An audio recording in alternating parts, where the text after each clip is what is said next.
You these drive.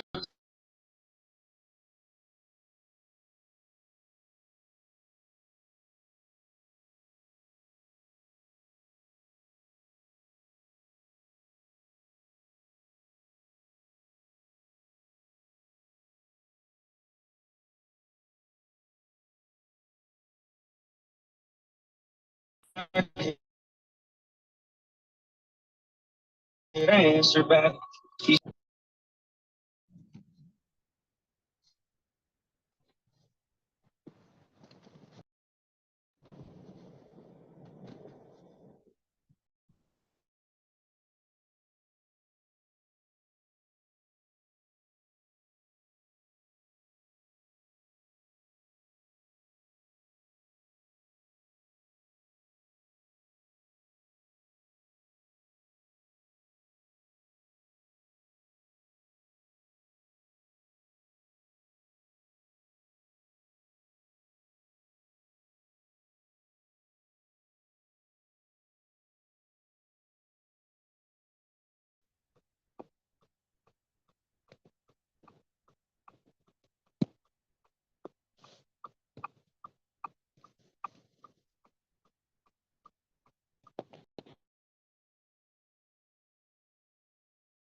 Hi, everybody. It's exactly 6. It looks like people are on time. This is great. Welcome.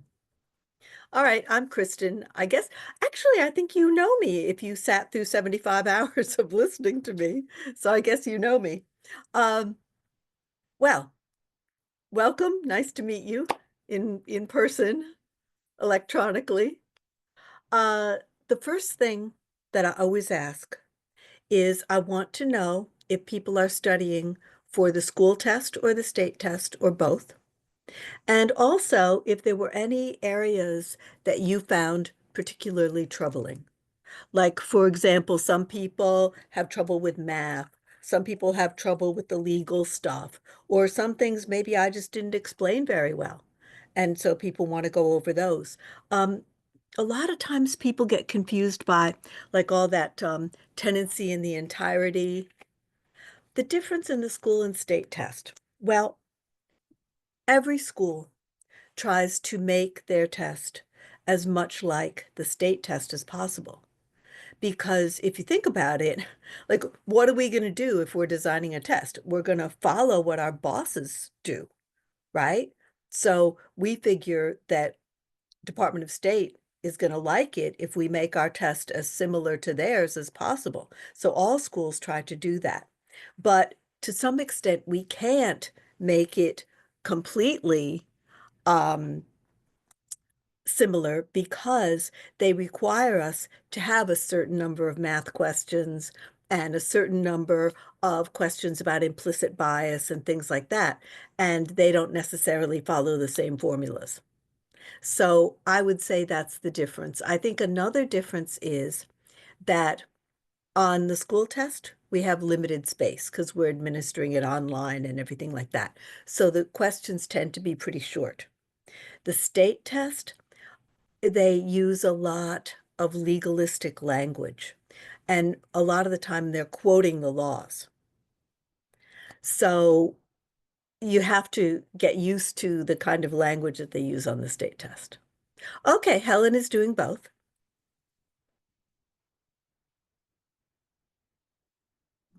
I would say for me, the math is tricky. Like sometimes I get it, sometimes I don't, because sometimes they tell you information you don't need, and then they do, and then sometimes you like, do I need this? Do I not? They love that. Okay, well, I'm glad you mentioned that because I oftentimes like to start the class by doing a by doing math questions because everybody's fresh, and we can do the math and then go into some other things.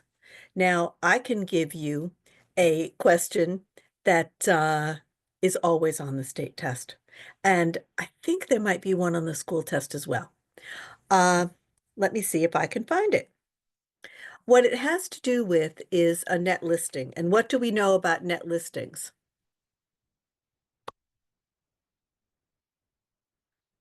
Well, they're illegal.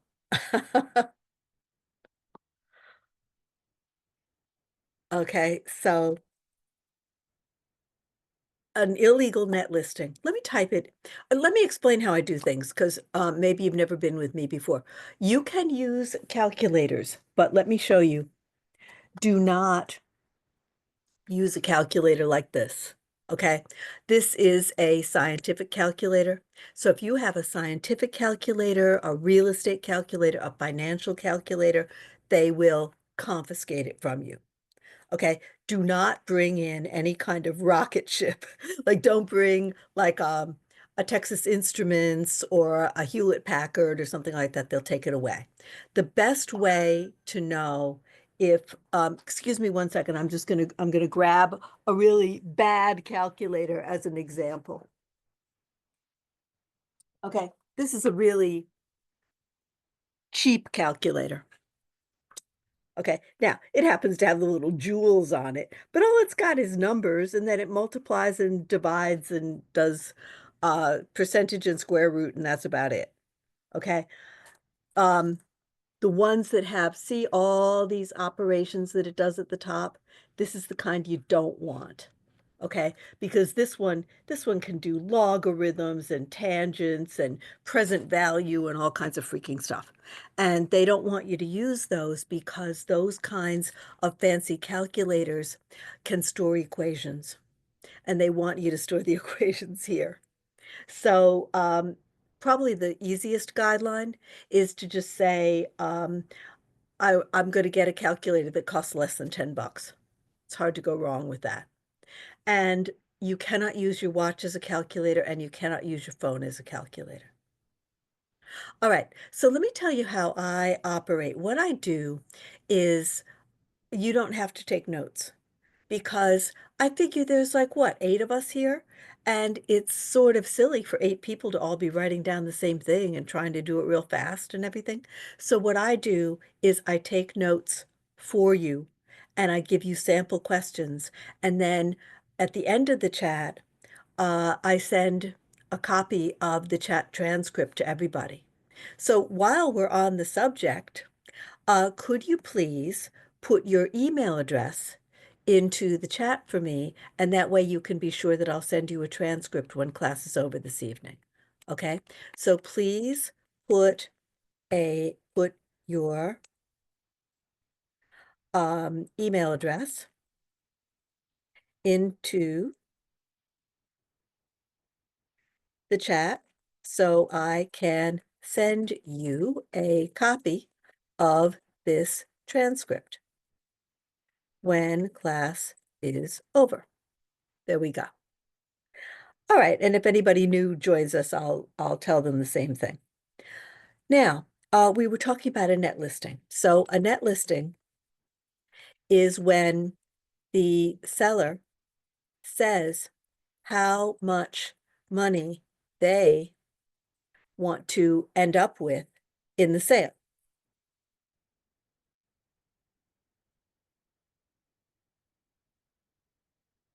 After they pay their expenses, like closing costs,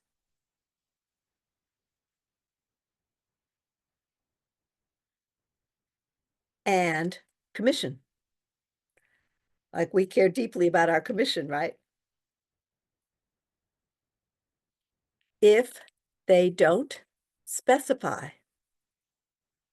the commission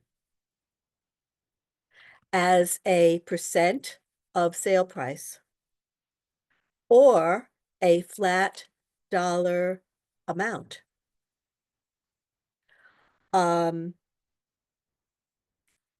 it is a net listing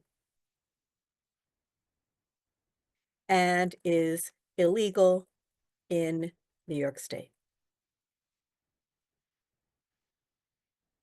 Okay, so I have a question for you.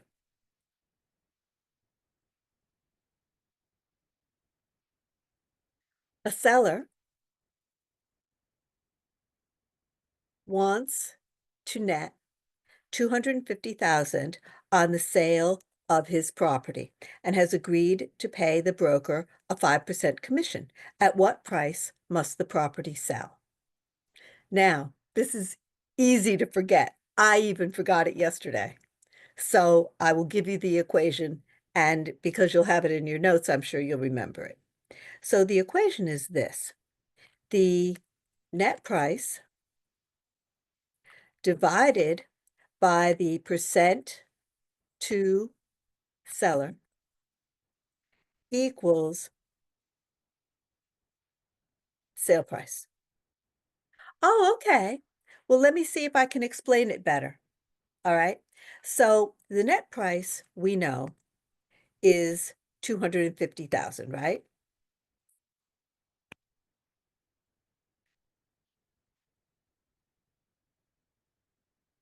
Okay. Now, at the closing, the seller is going to get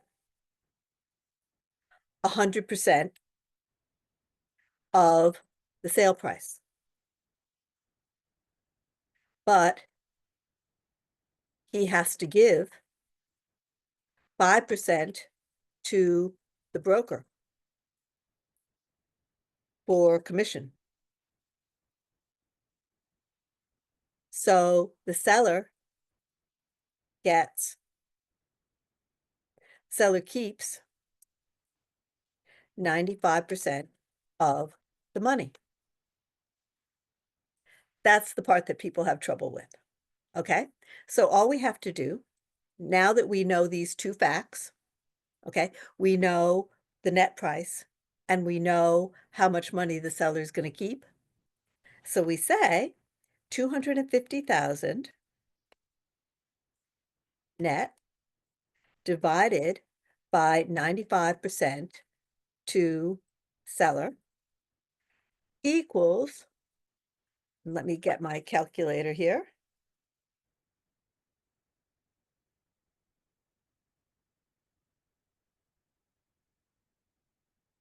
And you people were absolutely correct. 263,157 is indeed the answer.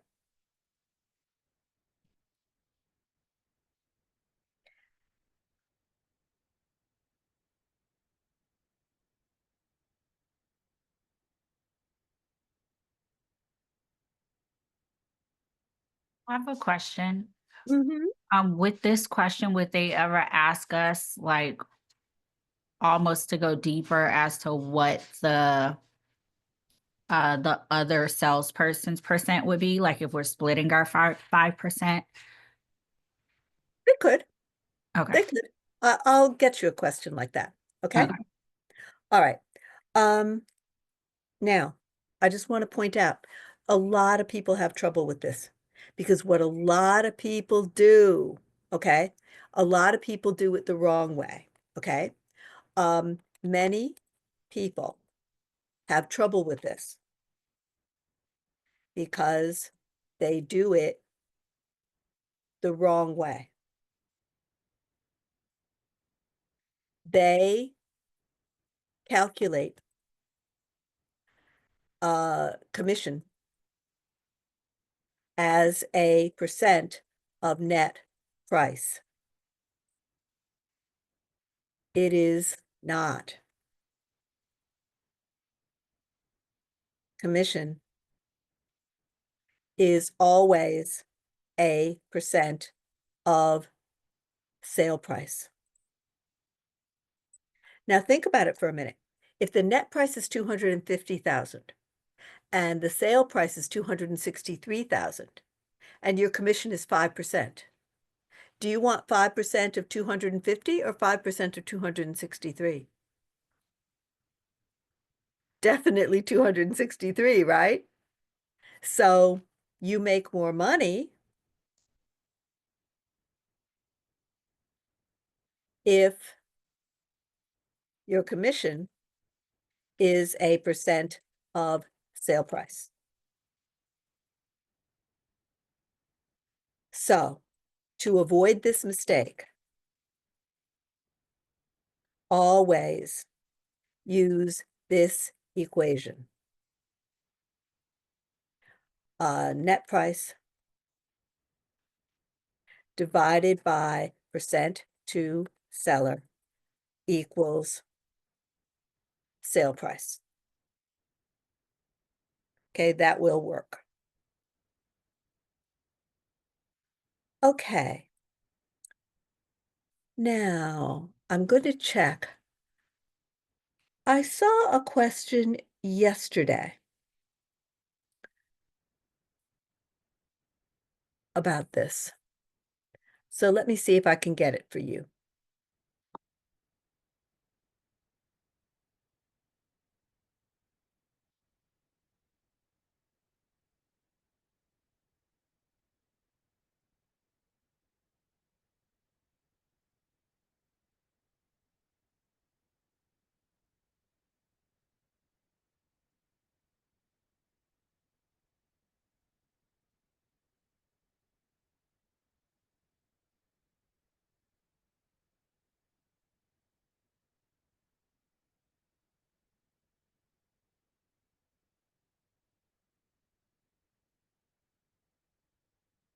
Okay. A salesperson. When I say SP, I mean salesperson. So I'm going to put that in parentheses because that way we can save a little time. Now, a salesperson closed on a home for $525,000.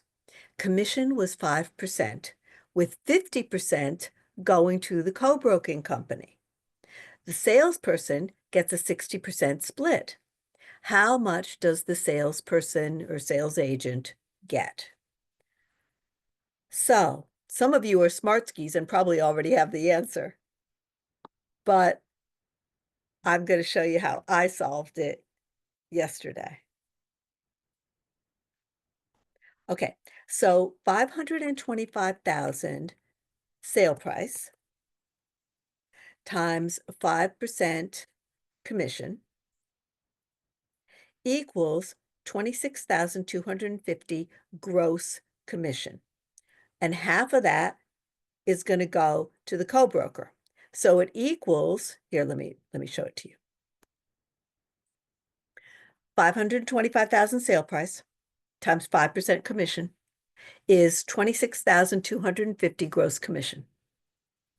We divide that by 2, and half of 26,250 is 13,125. So we got to subtract that and give it to the co-broker. We give it to the other company that's helping with the deal. Then we have 13,125,000 left in the company. And so now the broker and the salesperson inside the company have to share that. And the salesperson is going to get 60% of the money, and the broker is going to get 40% of the money. So they asked us how much the salesperson gets. So we take 13,125,000 and we multiply by 60%. And the salesperson, the sales agent, is going to get 7,875 commission to salesperson is the answer. All right. Let's see if we can do, I've got another one. I've got another math question. This one's pretty easy, but it's always, always, always on the test.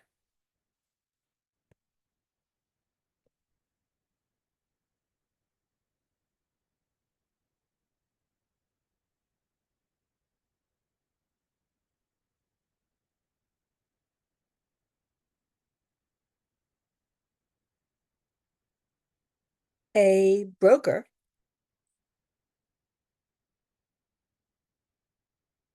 is estimating the value of a home by looking at similar comparable properties sale prices. He finds a comp. It's a comp if you're cool, right? So it's a comparable property, meaning it's similar, it's nearby. But if you're cool, you call it a comp. Okay, so he finds a comp that sold last year for $160,000. By the way, that's another thing I want to caution you, is on the test, you will see like ridiculously low numbers. Okay, like you'll see a question where it'll say, Sam bought a building for $200,000. And you're like, how can you buy a building? You can't even buy a house for $200,000.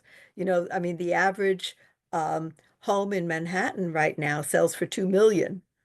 So you just get ridiculously low prices. It's almost impossible to find a house in New York City area for 160,000. Now, you could do it upstate. Upstate, you could, it's like a different real estate market upstate. So upstate, maybe you could find a home for 160,000, but not in New York City. So you just have to get used to the idea that you'll see some very low numbers, or they'll say, Sam rents an apartment for $300 a month or something like that.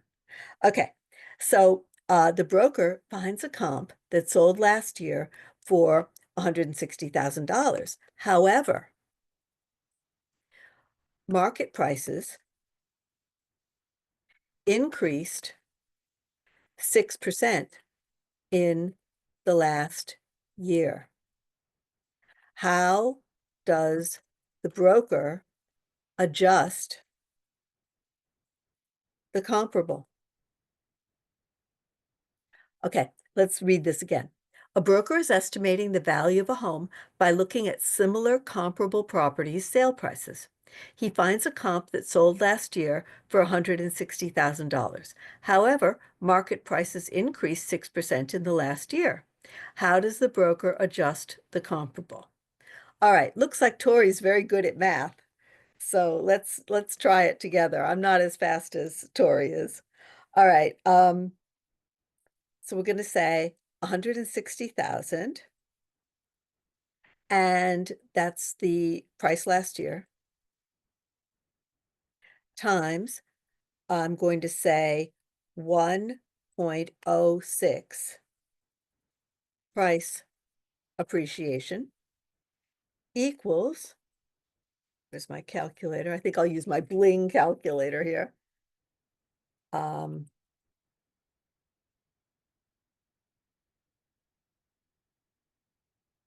Absolutely right.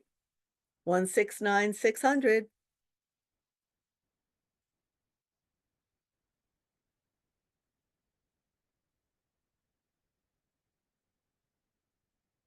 Now, you could also, Tori, there's nothing wrong with that. It's just an extra step is all, and I'll go through that.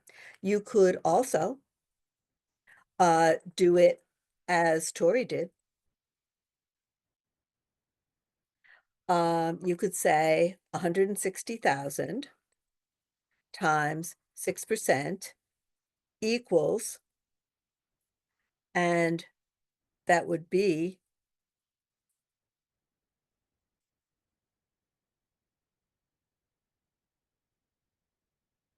9,600.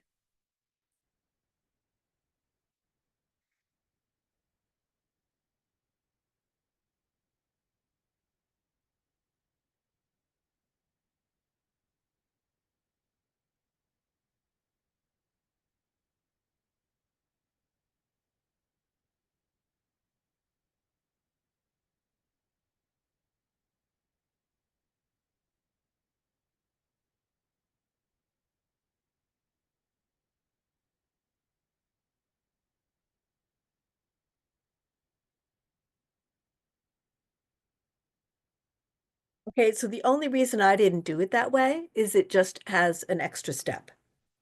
Okay, then another way to do it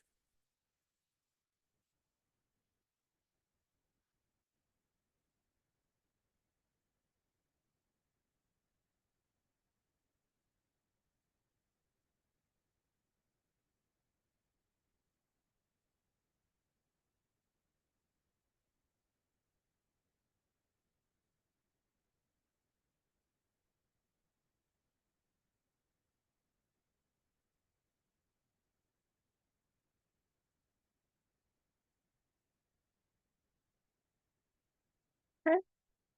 All right. Tori, how did you get to be so good at math? Are you like a CPA or something? No, I just always like numbers. Great. Yeah, so I like math equations. What I don't like are all the dates we have to memorize. Oh, well, the dates are really for fair housing. Okay. They don't make you, like 1890 Sherman Act, like they never ask you what year was the Sherman Act. What they do with the Sherman Act, I'll type it in here. You mostly need to know dates for federal fair housing laws. You only need to know that Sherman Act was 1890 because they usually use Sherman Act as a wrong answer to fair housing questions. Sherman Act has nothing to do with fair housing. It has to do with business practices. By the way, sometimes students say to me, like, how do I know so well what's on the test? Well, for legal reasons, I think I've been required to take the test about 5 times in my career. And most recently, I had to take it in February. The reason I had to take it in February is that I have 2 licenses, and one of my licenses, I let it lapse during the pandemic because I thought, well, I'm not using my license for a couple of years. Why should I pay for it? Right? So I didn't pay to renew my license. And if you go for more than 2 years, and this is on the test too, if you go for more than 2 years, I'll type it in for you. If you wait more than 2 years to renew your license, they make you take state test again. So I had to take the state test again. I was thrilled to take the state test because I wasn't concerned about passing it. I was concerned about memorizing it. So I sat there for the full 90 minutes memorizing all the questions, and then I ran out of the room and I did a brain dump and I wrote down all the questions. Now, one of the things that I did is I counted, and I believe there were 12 fair housing questions out of 77 questions. They love fair housing. Yes. So one of the things we should do this evening is probably go over some of the fair housing questions because they freaking love it. All right. Let's try one more. I want to see if I can stump Tori. Let's do one more math. All right.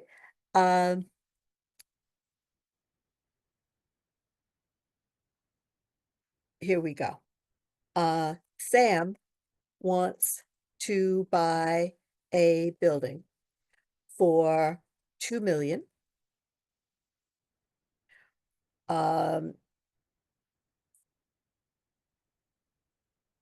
He will pay 500,000 down payment and get a mortgage for the rest. Before tax cash flow that the building makes is 15,000 per month. If Sam buys the building, what will his cash on cash return be? They love this on the state test. I think there's a similar one on the school test as well. All right. So what Sam is trying to find out here, Sam is trying to compare his own cash investment to the cash income he will make. He doesn't care about the bank's money and isn't asking at the moment if 2 million is a good price. He's asking about the return he will get on his down payment. That's what he's trying to figure out. So Helen pointed out at the beginning of class that sometimes you get these math questions and they love to give you extra information that you don't need. So a favorite trick of the test writers is to give you info that you don't need. Tori's got the numbers right. It's just a different operation. Okay. So we don't need sale price or mortgage loan amount. Thank you. She's a show off. I'm just kidding. You're not a show off. You're smart. And I love having smart skis in my class. Okay. What we do need is annual before tax cash flow, BTCF, which is a kind of income shown on the building's operating statement.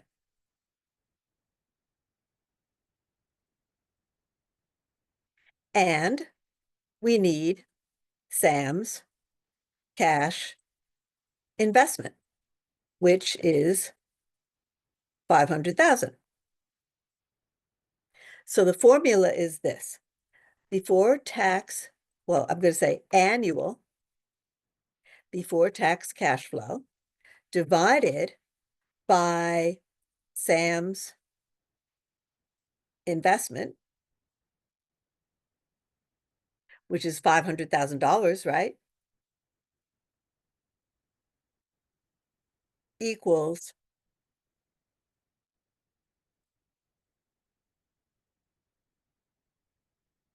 okay. Now, the trick they put in here, the other trick they love is switching around the units. Okay, I'll show you what I mean. The other trick they love is switching around the units. They give you the question in months, but they want the answer in years. Or they give you the question in acres and they want the answer in square feet. They love to do that. So you have to be real careful about the units.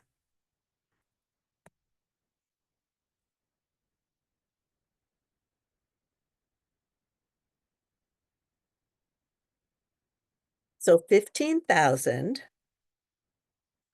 monthly before tax cash flow times 12 months equals 180,000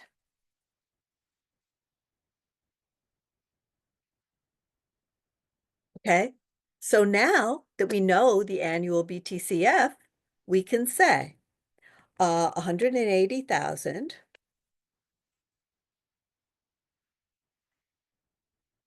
annual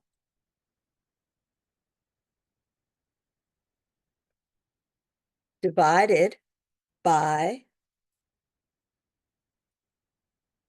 Sam's investment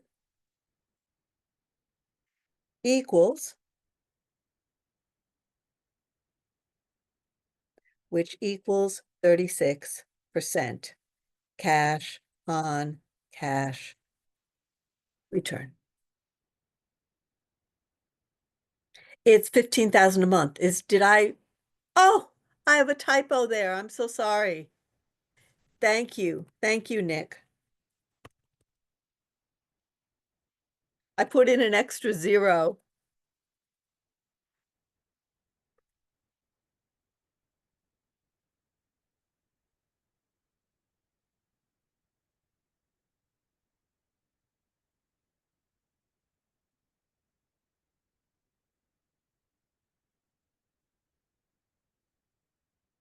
Thank you.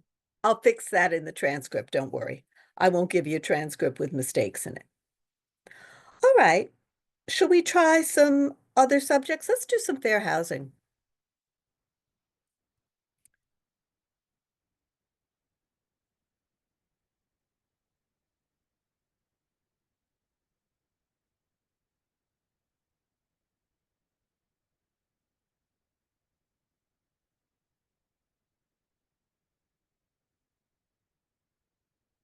channeling home seekers to certain neighborhoods because of race or national origin is known as. Okay, now I just want to point out that is a little mannerism that they have on the state test.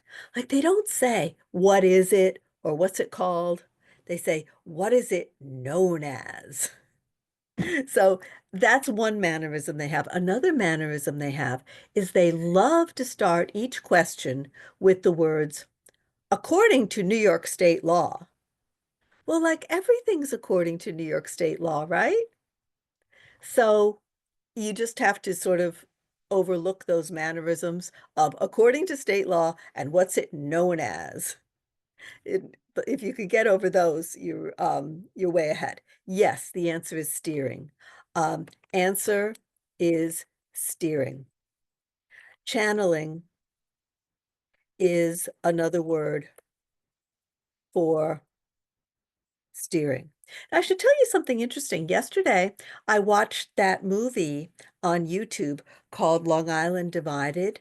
And what that is that's the 2019 study that the newspaper Newsday did. And they sent all these testers to all these dozens of different brokerages and had them take notes and with hidden cameras and everything on how they were treated and if they were treated differently because of their race or their age or their religion or something like that. And in this study, they found that in 49% of their tests, the people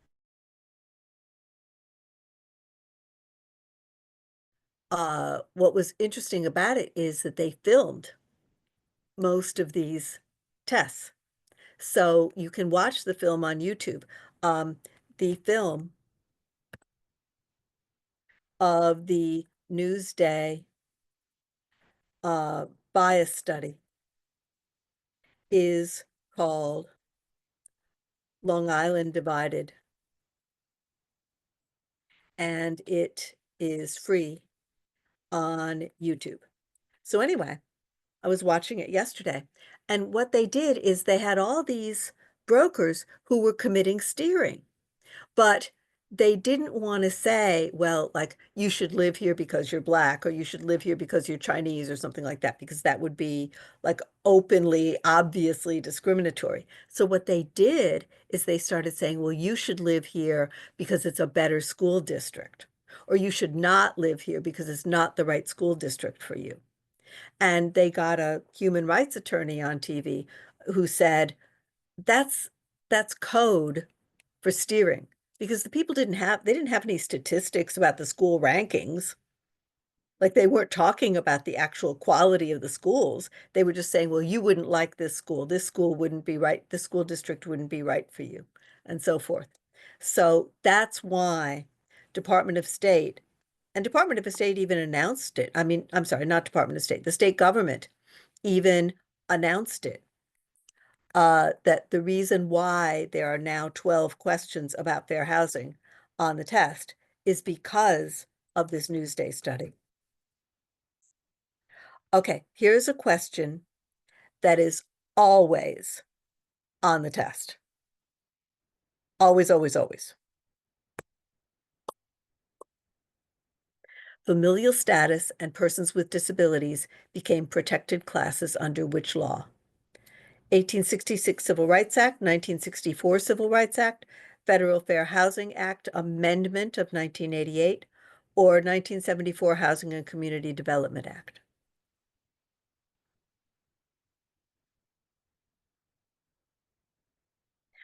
You can call out the answers or you can type them into the chat, whichever you like. Was this the one that President Kennedy put into play? Was that? Kennedy did the 1964 one, yeah. Oh, okay. And what was interesting about it is that he died in 63.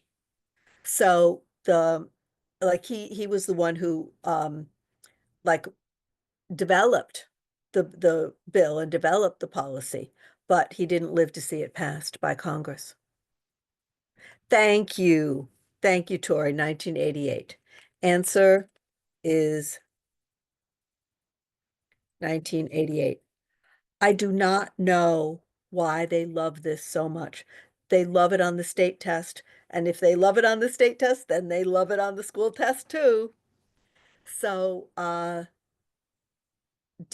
do you remember the funny way to recollect that? No. Oh, okay. You just have a good memory. I Okay. just remember you saying, I think he was in a wheelchair, so that's how it was connected or something like that. Well, the way that I did it, it's kind of dopey, but the way that I did it is, um, Oh, the wheels, the eights the makes wheel. the wheels. Yeah. Yes. So disabled people is wheelchairs, and the little kids with the family status, because family status is not marriage. Family status is children. Okay, so the kids are strollers, and 1988 looks like wheels. That's how to remember that law. Okay, I mean, I know it's stupid, but it works. People remember it. All right. Let's see if we have any more fair housing questions.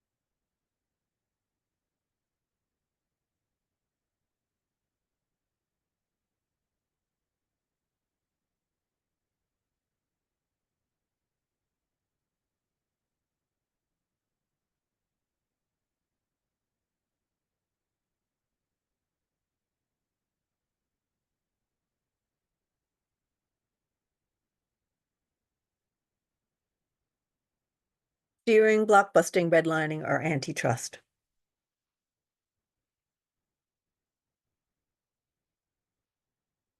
If a bank is refusing to make mortgage loans in specific areas without regard to economic qualifications, it's known as redlining. Now, redlining is when they would put a map on the wall and say, we refuse to lend money in this particular area. Okay. And usually it would be minority areas. So redlining in housing is outlawed.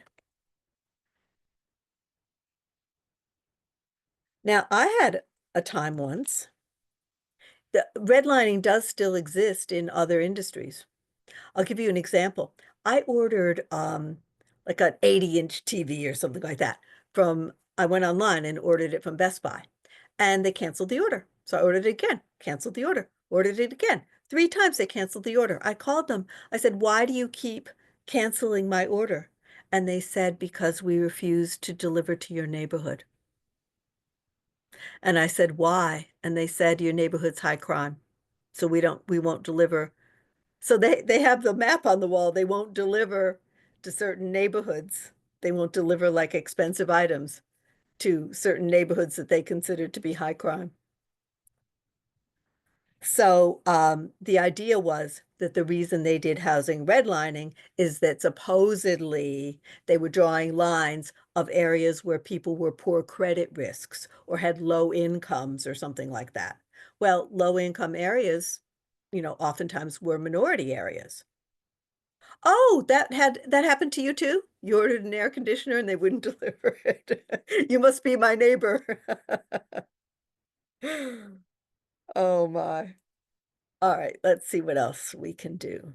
So, oh, I didn't put the answer in. So the answer is definitely redlining.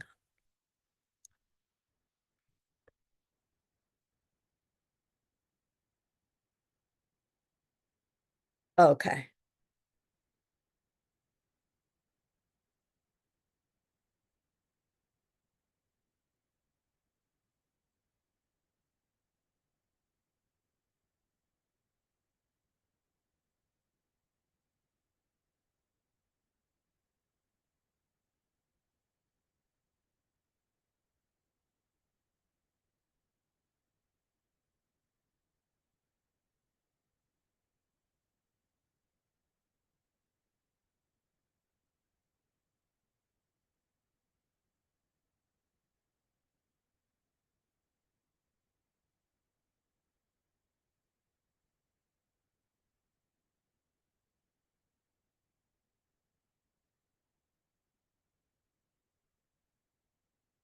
Steering, antitrust, redlining, or blockbusting?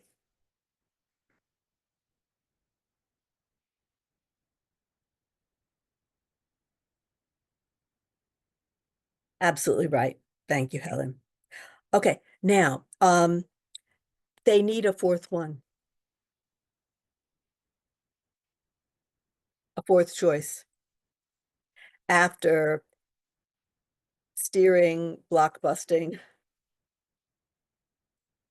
and redlining. So they usually say antitrust or price fixing. For laws, the wrong laws are always Sherman Act,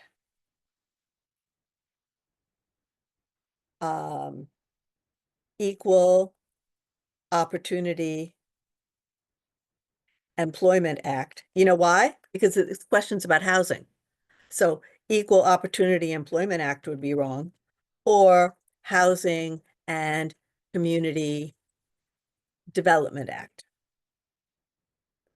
The reason why is that most of the stuff that Housing and Community Development Act had to do was economic. Like it had to do with block grants, it had to do with Section 8, stuff like that. The reason that they even mention housing and community development in our course is that 1964 Civil Rights Act mentioned men and women and gave women equal rights, but Fair Housing Act didn't mention women. So Housing and Community Development Act did, because they were quoting the 1964 law. And so it became the first housing law to give equal rights to women. So that's the reason. But the Housing and Community Development Act, I've never seen a question where that's the right answer. So I'm giving you the duds here, the wrong answers. All right. Let's do one more. Actually, two more. Um,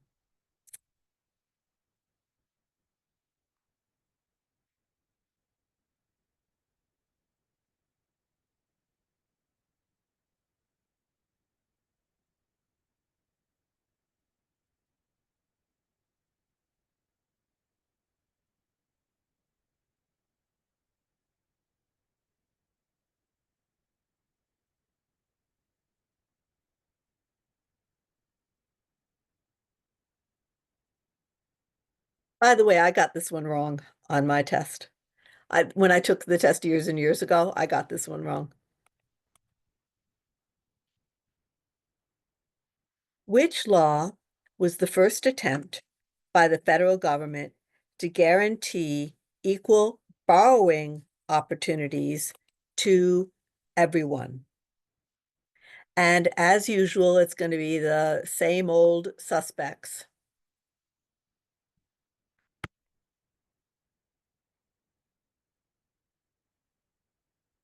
(1866) Civil Rights Act, 1922 Real Estate Law. You know what the 1922 Real Estate Law is? That's Article 12A. That's license law. Okay, so that's not fair housing. 1968 Fair Housing Act or Real Estate Settlement Procedures Act of 1975. That has to do, thank you, C is correct. Okay, Real Estate Settlement Procedures Act has to do with banks giving people information about what their closing costs will be. Okay, so answer is C.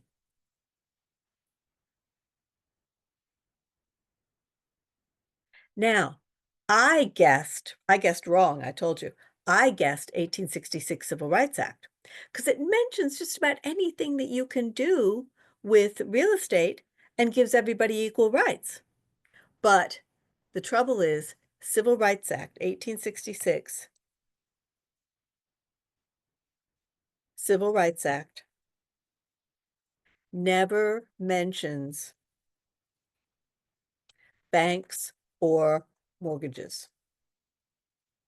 So it's the wrong answer. 1922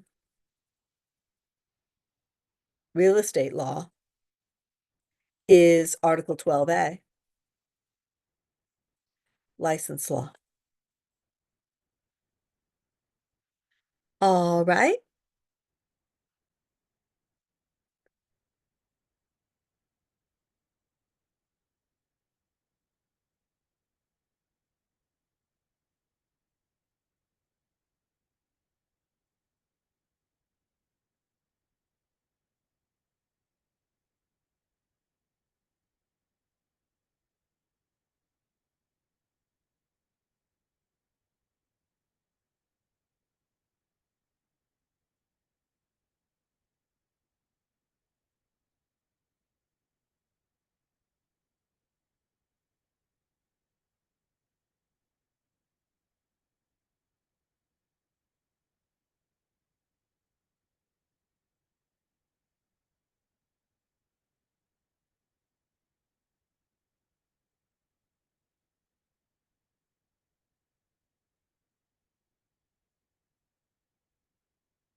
What is it called when Department of State takes action to stop homeowners from being harassed by brokers trying to convince them to sell? Lis pendens, non-solicitation order, restraint of trade, or hypothecation. Hypothecation is mortgages, right? Hypothecation is pledging the house that if you don't pay the mortgage, then the bank takes the house instead. Let me type this, okay?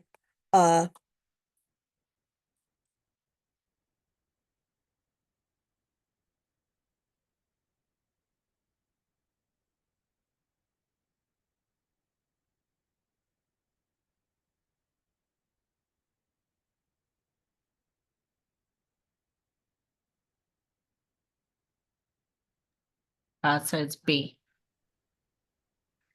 Correct. Answer's B.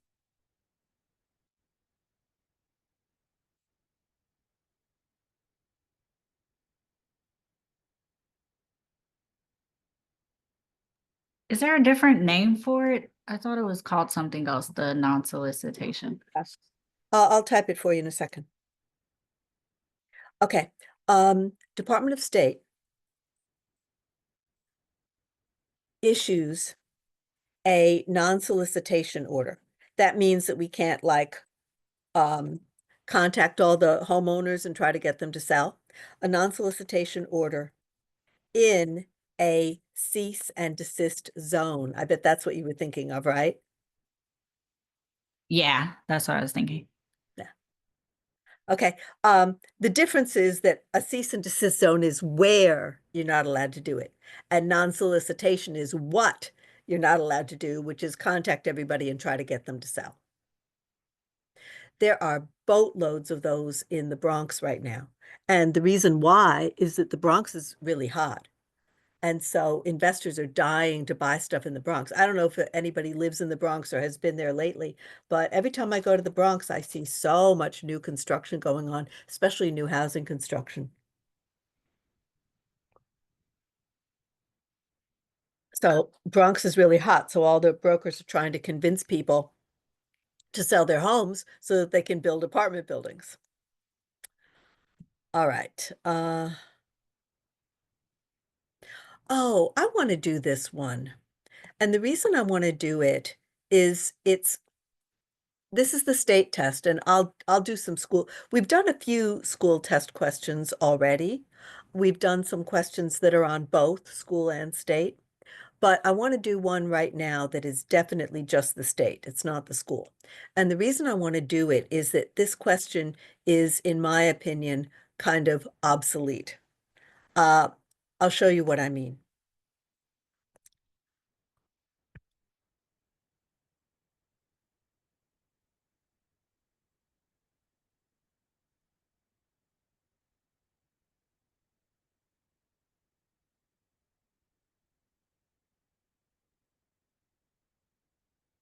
Which is the best example of first substantive contact with a consumer? A couple who calls a real estate office asking about location of a property for a drive-by on their own, individuals walking through an open house who don't speak to the agent, an agent giving a seminar to home buyers, or a group of prospective. You will notice typos and misspellings on the test. I hate to do it to you, but it's true. You will notice bad grammar. You will notice misspellings. You will notice typos, and you just have to try to overlook it. They mean prospective purchasers, right? Or an individual meeting with the agent. Thank you. Answer is D. Answer is D. Okay, now the reason the answer is D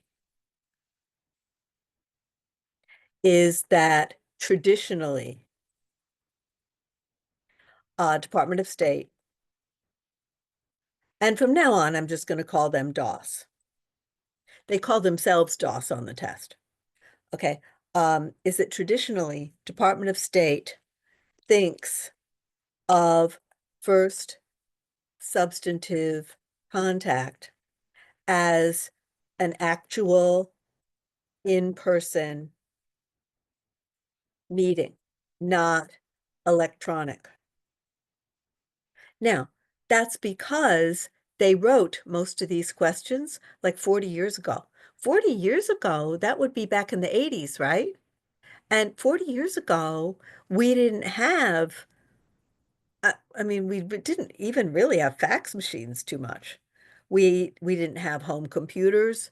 We didn't have smartphones. We didn't have Skype or FaceTime or anything like that, Zoom.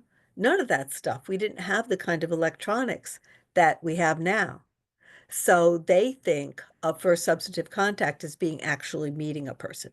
Nowadays, your first substantive contact could be an email, or it could be uh, a FaceTime or something. You just never know.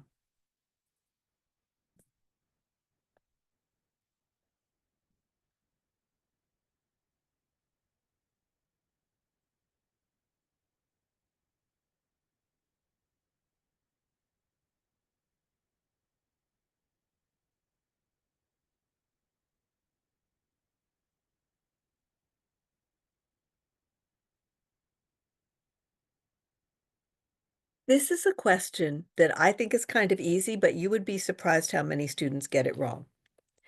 When a homeowner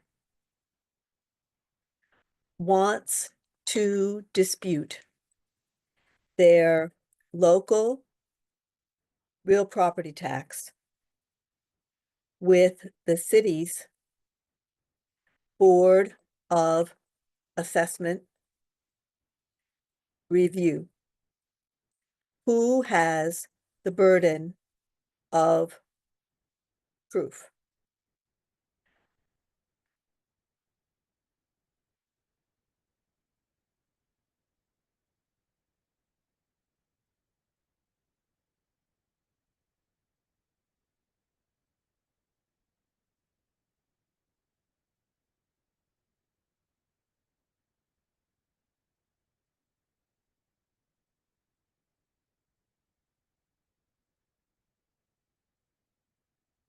When a homeowner wants to dispute their local real property tax with the city's Board of Assessment Review, who has the burden of proof?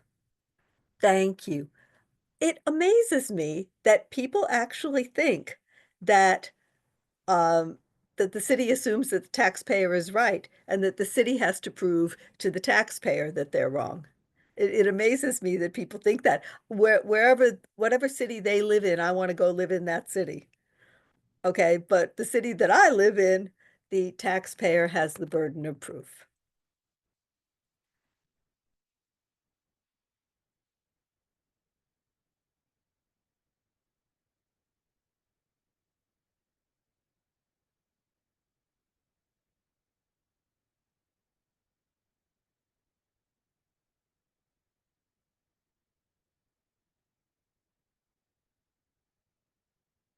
Now, I'm going to stop my little self for a moment in case anybody joined us um, recently, like you were a little bit late. Um, please be sure that you give me your email address so that I can email you a transcript of this class. All right. Now, you only have to give it to me once, though, because I have already saved the chat. So I've already saved the chat, so I have everybody's email address. Now, another thing I want to mention is that it's 7:01, and I just looked at the time for the very first time. We've been working since 6. And you're going to think I'm really stupid, but I don't know how long this class is supposed to take. Is this an hour class or an hour and a half? Does anybody even know? Well, let me tell you the truth. Um, I think it's unethical for teachers to sit and watch the clock. So what I do is I just keep working until everybody's like freaking sick. I just work until like everybody leaves. So I'm just gonna keep giving you like questions and information about the tests. And if everybody gets too sick, then I'll look at the time. Okay, if you have to leave, you have to leave, and you don't have to worry because you're going to get a transcript of this class anyway. So if you have to leave early, you won't miss anything. Kristen, do they ask a lot of questions about like the house foundation and slope and slant, all those things? I'll go through them with you. Okay.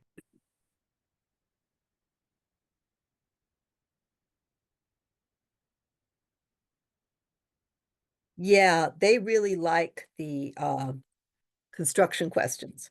And that's why, as a matter of fact, that's why I give you those pictures. Because most people think visually, and like if I'm talking to you about the sill plate and I try to explain to you what a sill plate is, I mean, it's like trying to learn how to dance out of a book, You can't really do it. You have to see it. So that's why I took pictures of that stuff. But don't worry, I will give you the questions. So Sam bought a property and was granted the right to cross the next door property. What was Sam granted? Easement appurtenant, eminent domain, encroachment, or zoning variance?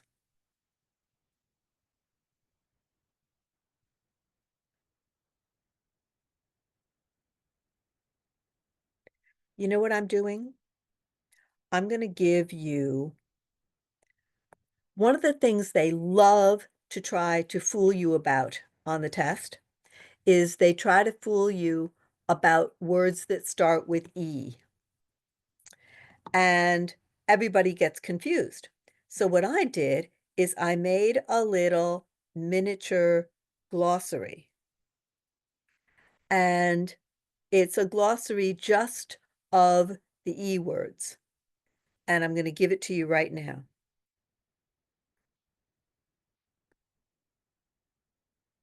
The answer is that Sam got an easement appurtenant. Okay, there's the little glossary. I know it looks really small, but when I send you the transcript, it'll be big enough to read. I can try sending it to you in words, but the trouble is that the spacing gets kind of messed up. See, I'll send it to you right now, but the spacing gets a little messed up. See what I'm saying? So I'll include the table with the transcript. Okay, so the answer is that Sam has an easement appurtenant. Okay. Um,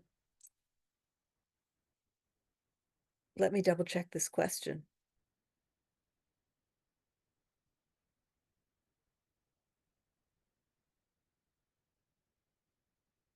Okay. So eminent domain, we're going to talk about what the other things are. Okay. So an easement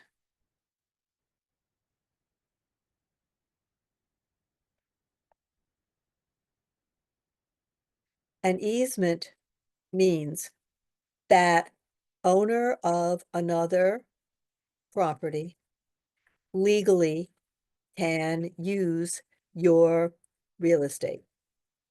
It has nothing to do with zoning. It is a private restriction written into both deeds. Eminent domain is when the government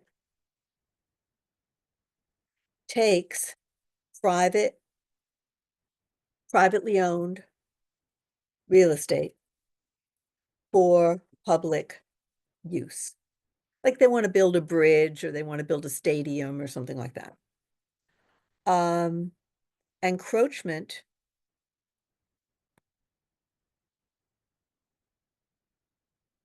is trespass by a thing. Like, oh, that's good. Encroachment, yeah, that's good. Like a car, a wall, a tree, a cow, a bug. Okay, trespass is people. Encroachment is things. Okay, so Sam has an easement appurtenant.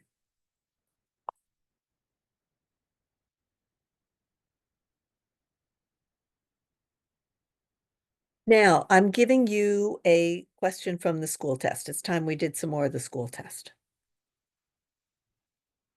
Which deed is often used to clear a cloud on title?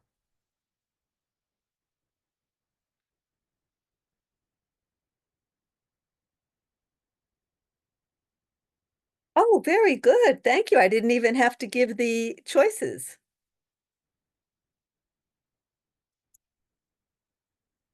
Yeah, because what happens is if people have like a title dispute, like they're arguing over who owns the property, when they settle the dispute, the judge is going to make them sign a quitclaim deed because one of them doesn't own the property. So one of them has to quit their claim. Okay.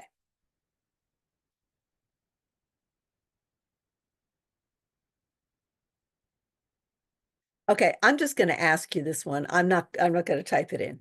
How many years should a broker keep residential records?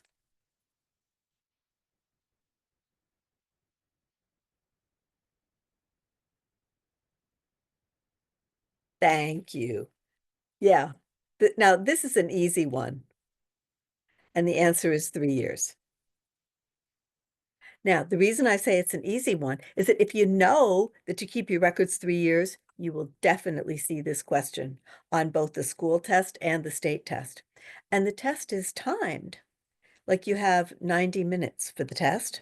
So it's a little over a minute per question, which isn't really that much, especially for the math questions. So when you get one that you can answer in a nanosecond, that you can just go 3 years, like that. If you can answer it really fast like that, then you can just keep moving on. So that question. Oh, okay. Yeah, I like to take tests slowly too. I'm never the first one, but like sometimes it's a gift when you have a question that you can answer quickly, because then you have time to spend on the more complicated questions. You're fast with the math though.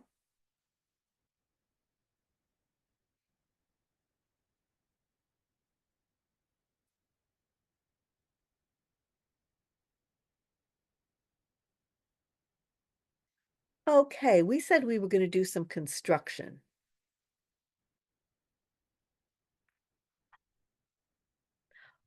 All right. There's a question on the school test about the sill plate.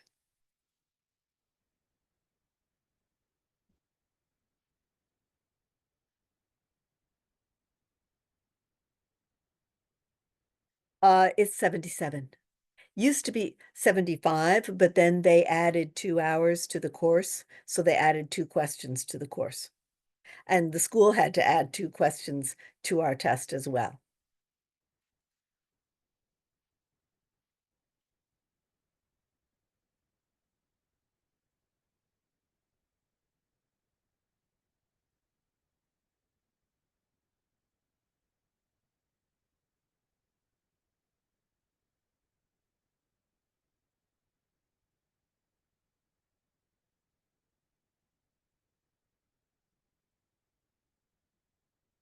What is the sill plate? Apex of the roof, a beam over a door or window, a beam that carries other beams, or a horizontal member connecting the house frame to the foundation. Thank you. Answer is D. A is the ridge beam. B is the header. C is the girder.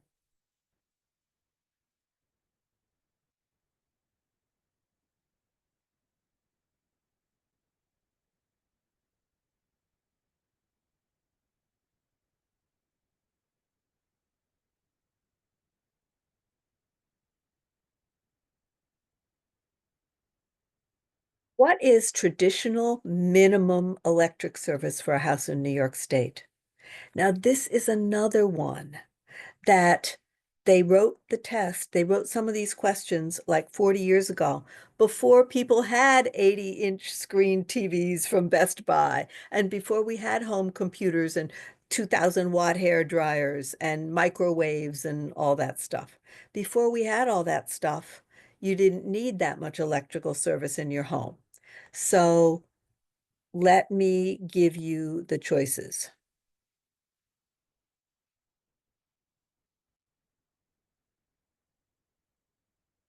And before you had Bitcoin, right? Those Bitcoin miners, they really use the electricity.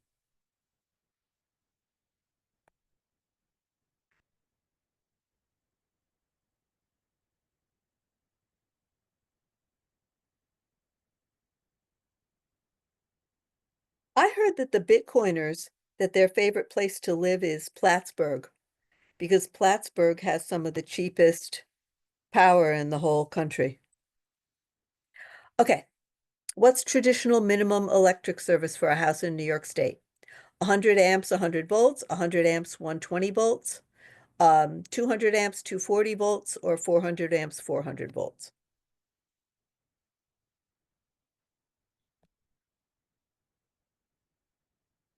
This is one of those that you just have to remember it.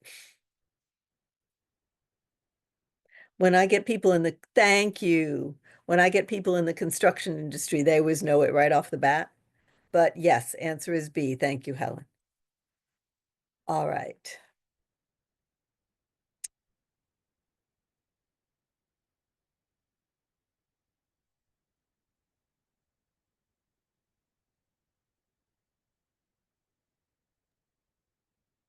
Sorry, in my notes, I have the DOS minimum service for a house is 110 volts or 100 amps.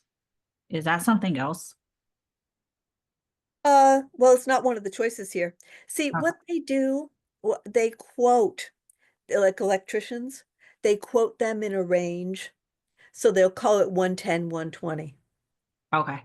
Yeah. So you're still right.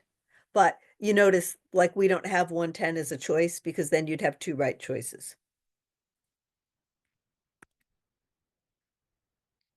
This question is on both school test and state test.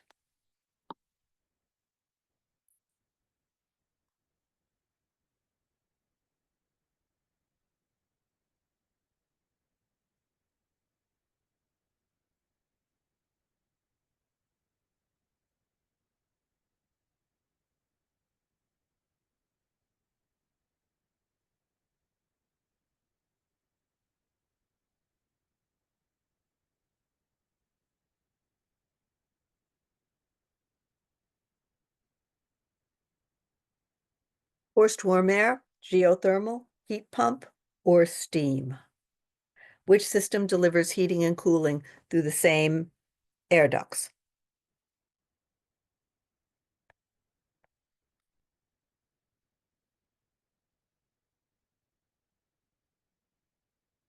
Well, you know what? The heat pump is true, but it's not the answer they're looking for because they're thinking of 40 years ago.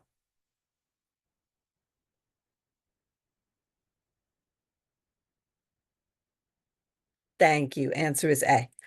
Also, theoretically, you could use a heat pump for heating other things besides air. Like you could have like a hydronic system or something like that. For example, I have a friend who has radiant flooring, and that's when you have water pipes going through the floor.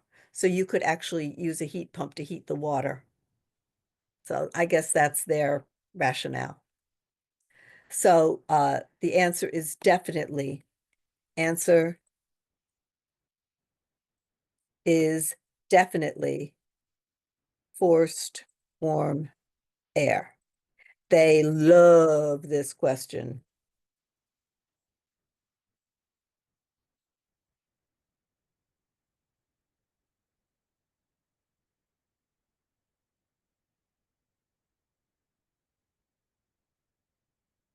Okay.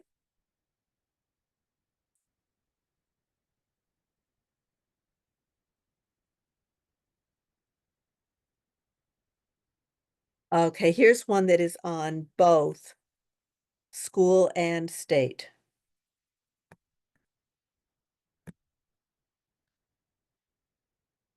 What is another word for the slope or angle of the roof?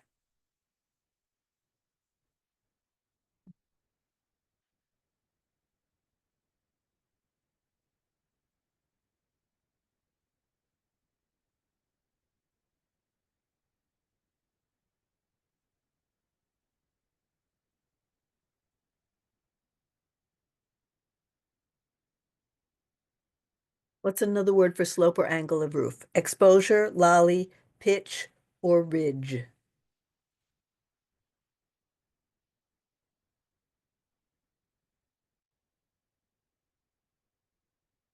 Oh, I'll tell you what I said about ridge, okay? The answer is pitch.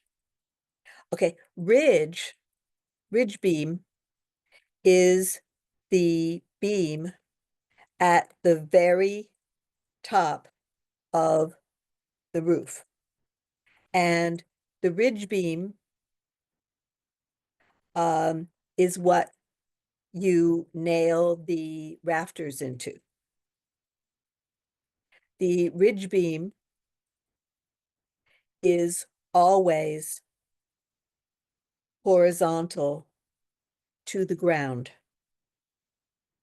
Or I should say always horizontal and parallel to the ground.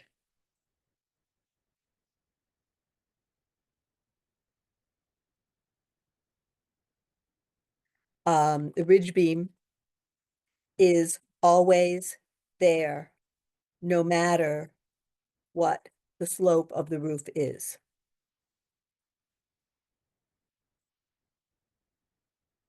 Okay, so I hope I explained that better this time.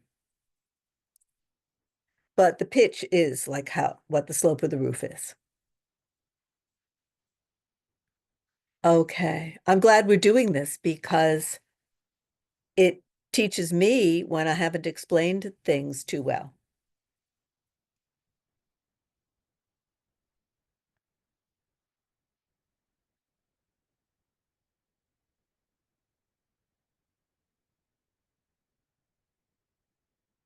Here's a question that is on both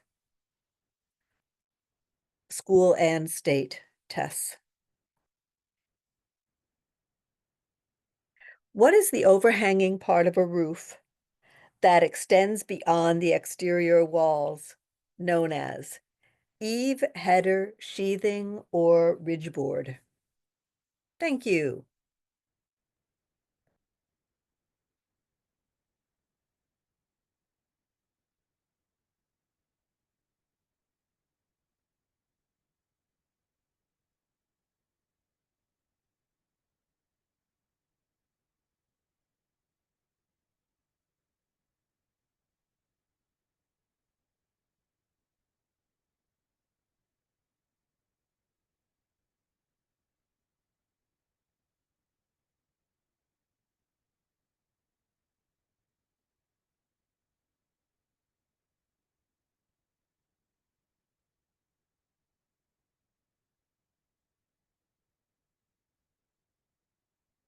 What is used around cracks for windows or chimneys to prevent the seepage of water into the interior of the building? Siding, flashing, shingles, or sheathing?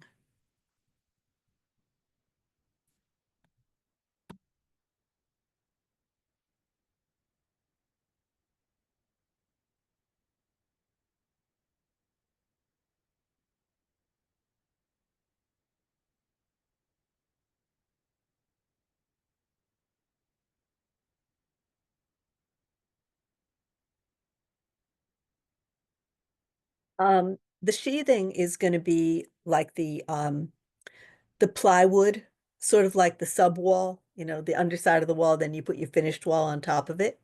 And uh, if you have to cut a hole for the window, there's going to be a hole in the sheathing too. There's going to be cracks in the sheathing too. So you got to cover up those cracks with something. And they usually cover them up with metal. Yeah. Does anybody ever watch uh Blue Bloods, the show on TV? Well, oh, look at that. Tori has my glossary of all the parts of the house. Oh, thank you very much for keeping that. Anyway, on Blue Bloods, they show a shot of the house that the police commissioner lives in, and every time I see it, the thing that stands out to me the most is they have so much flashing around the windows and doors and chimneys and gutters and everything. The flashing just pops right out at me every time I see that house. Okay, let's do an environmental one.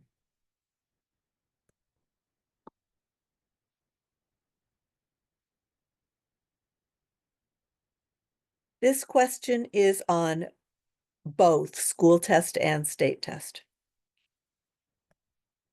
Now, what happens to me, by the way, is that sometimes people go and they take the school test and the state test, and they say, well, Kristen said this question was on the test, and I didn't see it. Well, remember, there's about 6 versions of the state test. So you just might not get the version that has this question. And the school test, there's 3 versions. So you just might not get the school test that has the question about the sill plate. But one of the versions, at least in the school, has the question about the sill plate. So which federal law expanded the definition of persons liable for environmental cleanup costs? Clean Air Act, Environmental Conservation Law, National Environmental Policy Act, or Superfund?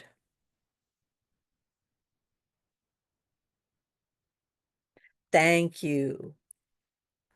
Answer is Superfund.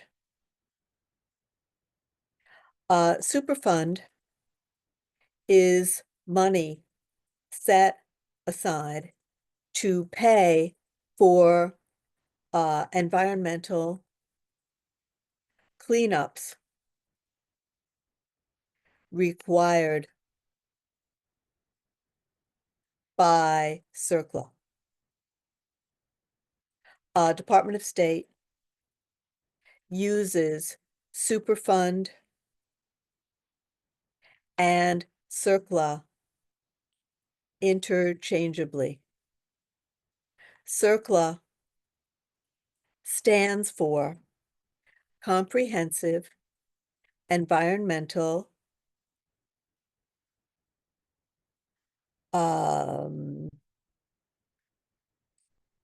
Response, Compensation, and Liability Act. Now, I like this law. The reason I like this law is that this law actually tells you what it does. So when you have an environmental problem, it's the response. What are we going to do? Compensation, who's going to pay for it? And liability, who's responsible legally? Okay, so the name of the law would kind of give it away. So that's why Department of State calls it Superfund, because when they talk about the person's liable then you're going to think to yourself, oh, liability. So that's why they don't say CERCLA. They use Superfund instead because they don't want to give away the answer.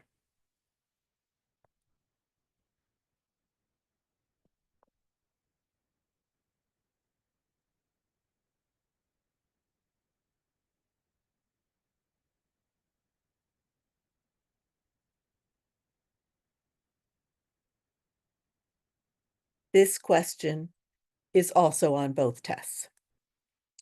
And the question is, what is a legal claim upon, forgive me, what is a legal claim attached to a specific property until a debt is satisfied? A lien, easement, assignment, or subordination? What's the answer? Thank you.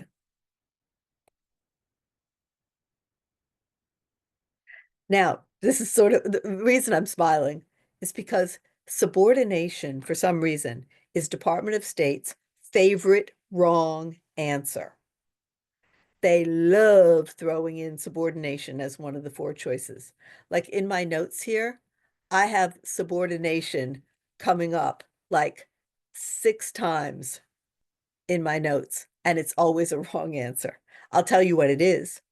Subordination is the process of figuring out which contract has priority over another contract. So an example is if you have 3 mortgage contracts, which gets paid first? Okay, so that's what subordination is. All right, but it's always wrong, so don't choose it. I have a question for you. Have people been using the ERM, the exam readiness meter? Yes.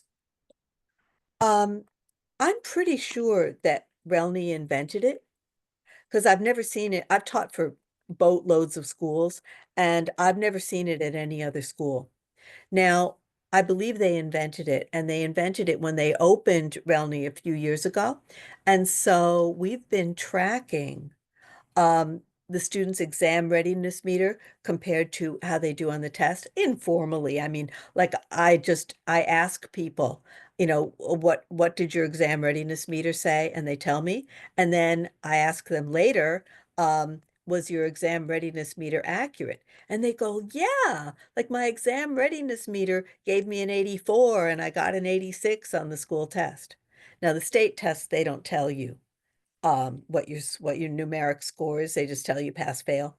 But the school, I believe, tells you your numeric score. So the exam readiness meter has proven to be extremely accurate. And we can't gauge how accurate it is with the state test, but usually if people do well on the school test, they do well they pass the state test. So the exam readiness meter,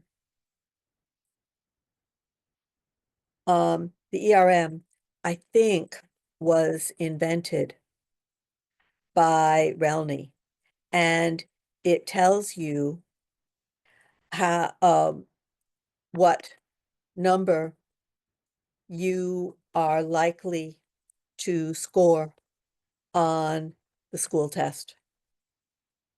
And so far, it has been extremely accurate. So if you're scoring like 70, 75 on the exam readiness meter, you might want to keep studying. And then the more right answers that you get, the more your exam readiness meter will go up, up, up, up, up. And when you get your exam readiness meter into the 80s or 90s, then you're probably ready to take the school and the state test. Would So you would you say from a strategy standpoint that if we just kind of study the chapter tests that we're taking, that we would be in a good position, or we should like review everything, like all our notes? I think think that the school chapter tests, well, by law, the questions are not allowed to be the same Okay. on the chapter tests and the finals, but they're similar. Okay. Okay, so I think that studying the chapter tests will help you. And I think it also increases your exam readiness meter, if I'm not mistaken. I'm not sure exactly how they calculate the exam readiness meter. But yes, I agree with you, Helen. I think that studying the chapter tests is very helpful. Because, I mean, if you think about it, if you're a school, you don't want to, tell the students will study this and then have the exam be completely different. Like that defeats the purpose. So you want the chapter tests to be as much like the final test as they possibly can be while still obeying the law. So a lot of times the questions will just be reworded. Like, I'll give you an example. A chapter test might ask, which year were disability and family status added to fair housing law? Okay. Final test question might be, which two groups were protected by fair housing law in 1988? Okay, so legally it's not the same question, but it is similar enough that if you knew the right answer on the chapter test, you're going to get the final test right. Okay, is there a regional test or a state test? No, just the state. Now, I'm curious about that. You said Vegas has a regional test because I'm licensed in Nevada and I never took a regional test. Uh, Nick, I think I know what you're talking about. In New York, we have one test. Okay. Most other states don't do it that way. Most other states divide their test into two parts. And one is the national test, and the other, they call it like the regional or the state test. Okay. And the reason why is because the national is going to cover stuff like it's going to cover federal laws about fair housing, the Sherman Act, Real Estate Settlement Procedures Act for mortgages. It's going to cover like all that national stuff. But then the local stuff, like in Vegas, they have, well, not Vegas, but in Nevada, they have all kinds of stuff that they don't really have too much in New York. Like New York doesn't have a lot of timeshares, and New York definitely doesn't have too many ranches. So, yeah. So I think that may be what your friend is referring to, that they break the test up into two parts. Um, when you take the broker test in New York State, I'm sorry, not the broker test, the broker course in New York State, there's a chapter, the last chapter is called Local Concerns. And the reason why is that, like, if you're teaching a class upstate, you might use that last chapter to teach about farms or about snow loads on houses or snow removal or something like that, or about fresh water sources. Whereas down in New York City, you're probably going to teach more stuff about like squatters or crime rates or something like that pertaining to housing. So, you have the local area concerns. In New York City, you might have questions about foreign investors, because you don't get too many foreign investors like in Syracuse, New York, but you get tons of them in New York City. Okay, so let's keep going. I just wanted to inform everybody that I think you're going to find the ERM really helpful.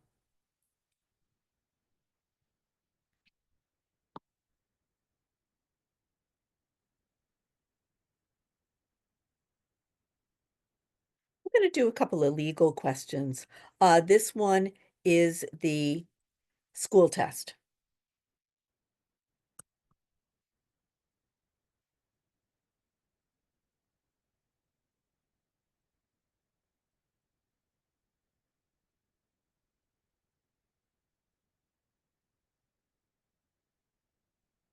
If one party in a bilateral contract fails to perform, it is a breach, counteroffer, revision, or nuisance. What's the answer? Thank you. Answer is A. A breach means breaking a contract. Oh, I have one for you. A legal question. Students find this one kind of confusing.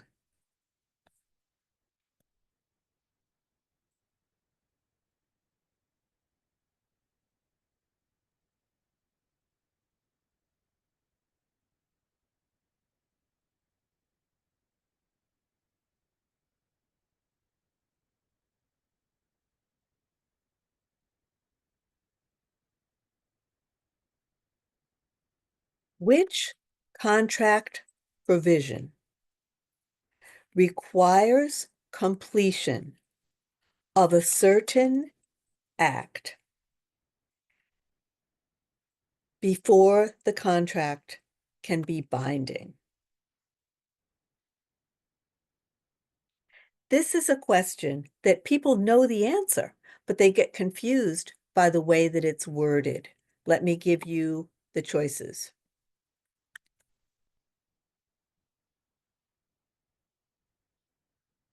Covenant, concession, contingency, or compensation.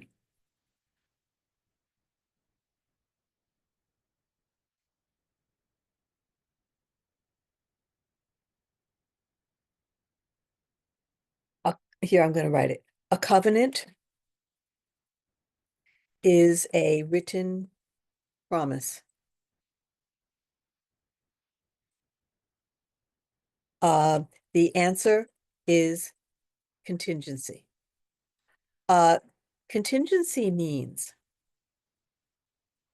that if something doesn't happen, like buyer can't get a mortgage, or the house fails the home inspection,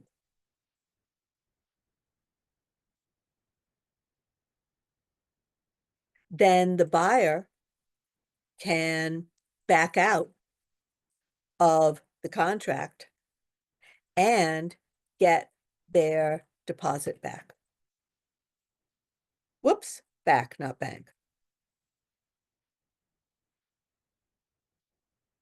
Okay, so a contingency means that if something doesn't happen, like the buyer can't get a mortgage, then the contract doesn't take effect. If the house fails the home inspection, the contract doesn't take effect. The buyer is not bound by the contract. Okay, so it's a poorly worded question. And I think that if the question were worded differently, probably everybody would get it right away. So that's one thing that people complain about the test.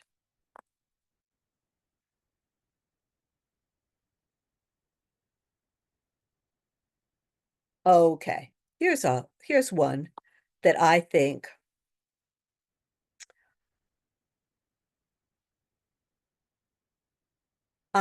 is another question that's worded really strangely.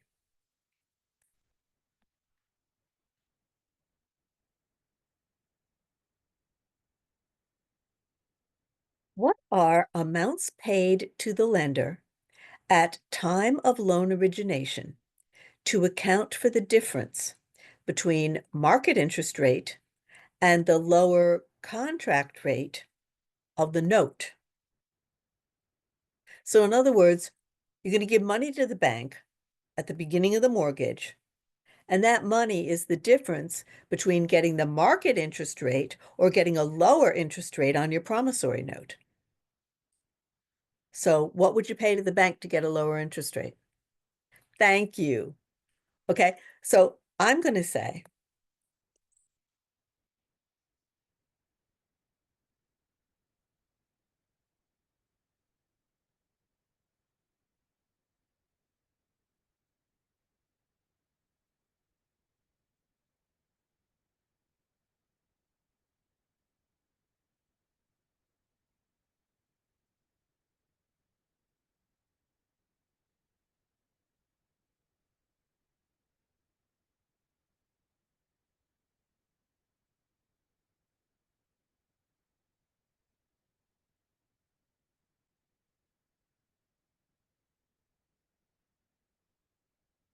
what does a borrower pay to the bank to get a lower interest rate on the promissory note of their mortgage? And the answer is points, which on the test, they call discount points because you're getting a discount. You're paying points to get a discount.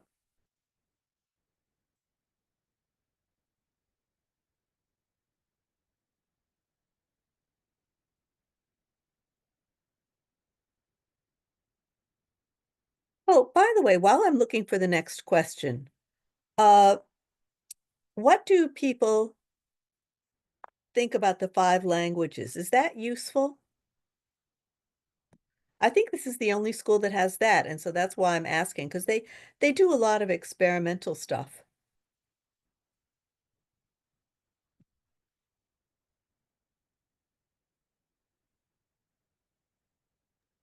You mean like English, Korean, like that Spanish? Okay. In other words, people have the option, like if they want to take the course in Spanish, they can. If they want to take it in Chinese, they can. Got it.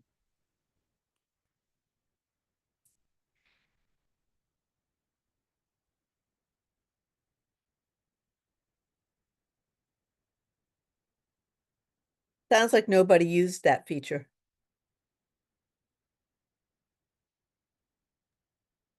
No, but if I needed it, it sounds like a good option.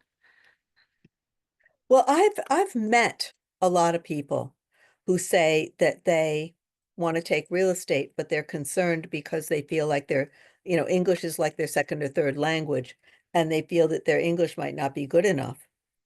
And there aren't that many schools that teach in other languages. That was why I was curious. Okay, in a lease, a tenant pays rent in return for consideration, exclusivity, novation, or possession. So when you pay rent to your landlord, what is it that you're getting in return?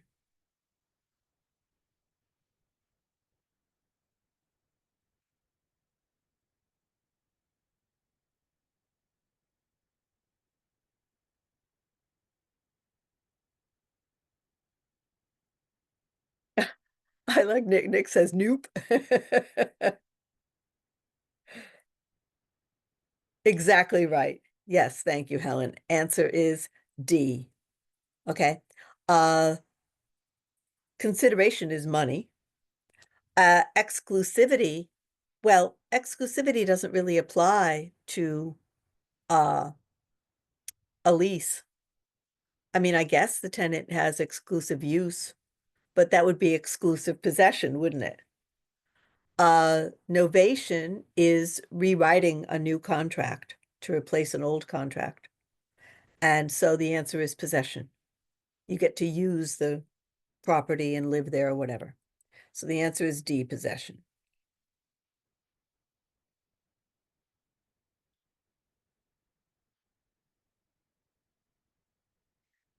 Let's do an environmental question.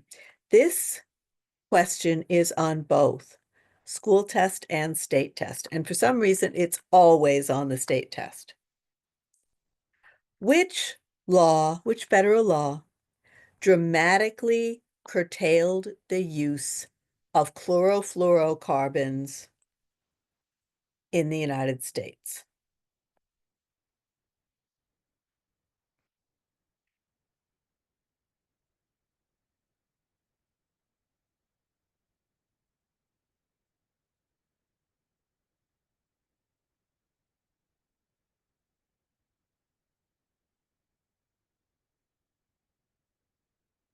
Clean Air Act, Clean Water Act, Superfund, or National Environmental Policy Act?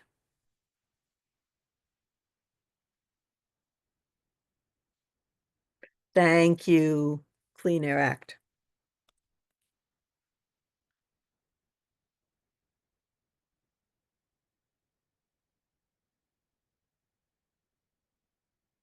Yeah, CFCs are gas that leaks out of air conditioners or refrigerators. Now, like my air conditioner is probably not a big deal, but what if you have a 40-story building? That's a lot of freaking CFCs leaking out of the air conditioner. So, the CFCs go up in the atmosphere and destroy the ozone layer, which protects us from the direct rays of the sun.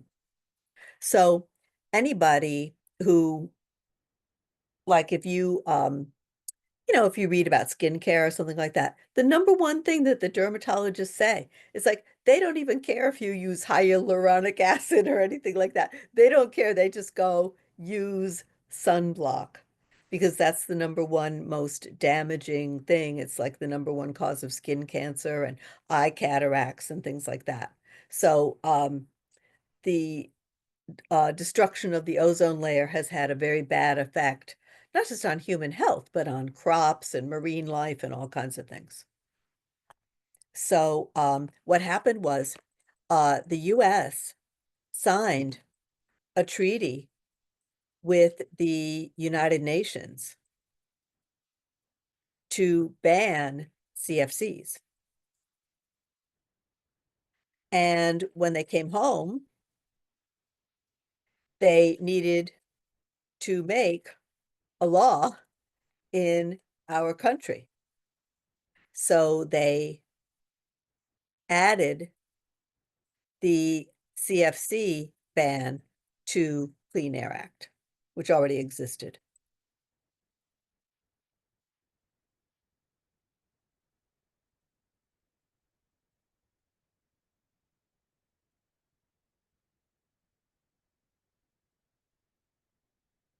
Okay, here's one that is on the school test, and it's not on the state test.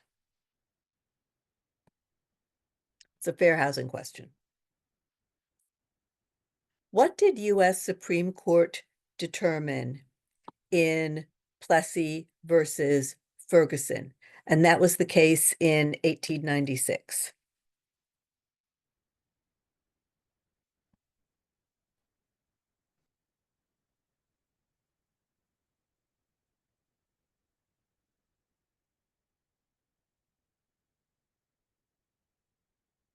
As I say, this is on the school test, but not the state test. So sometimes you get questions that are on one but not the other, but it doesn't happen too often. Usually the tests are pretty similar. So, oh, thank you. Tori already got it. Separate but equal. Your choices are landlords cannot discriminate on race. Public facilities cannot be segregated, both wrong. Separate but equal is acceptable. That was the right answer. Now remember, it's not the right answer today, but it was the right answer in 1896. Separate but equal is impossible. That was decided in 1955, or was it 54? Forgive me, 1954. All right, so yes, answer is C. in 1896, Supreme Court decided that separate train cars and train waiting rooms for different races was okay under the Constitution. And of course, that was overturned in 1954, as we said.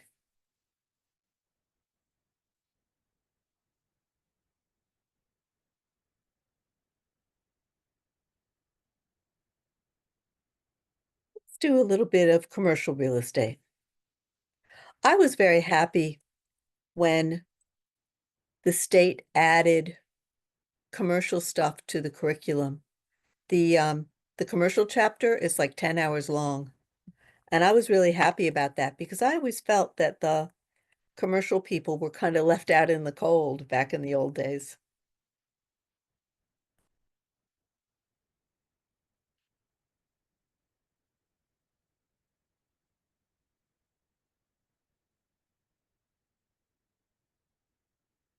Okay. Hotels are more dependent than other properties on anchor store, layout, location, or tax policy. Definitely location.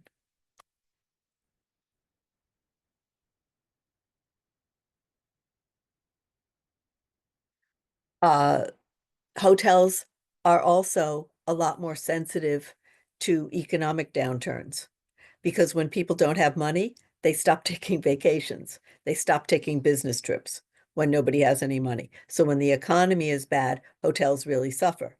Housing doesn't suffer so much because people need a home, whether the economy is good or whether it's bad.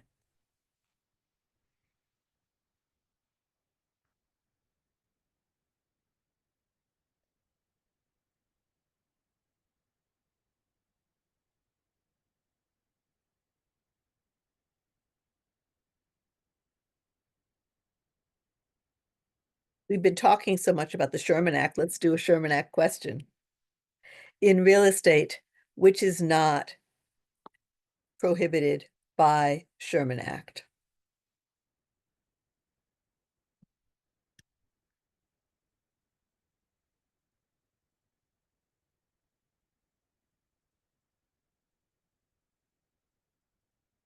Your choices are dual agency, group boycott, price fixing, or tie-in, which is not prohibited by Sherman Act. By the way, I found out something interesting about the Sherman Act that I didn't know, which is I always wondered, like, who was the Sherman Act named after? Because it was in 1890, right? Thank you. Answer is A. Helen is right. Answer is A. Dual agency is perfectly legal in most states. Okay, so I was going like, why did they call it the Sherman Act, right? So I looked it up. It was named after the senator who introduced Sherman Act to Congress, right?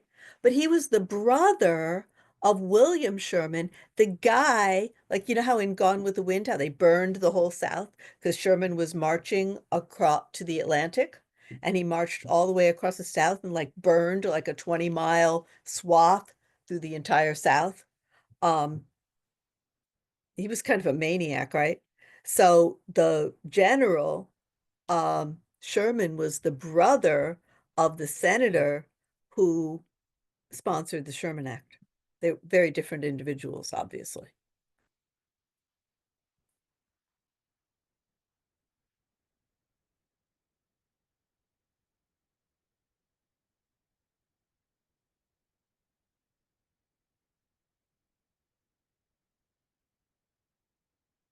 Which transactions do not need agency disclosure form?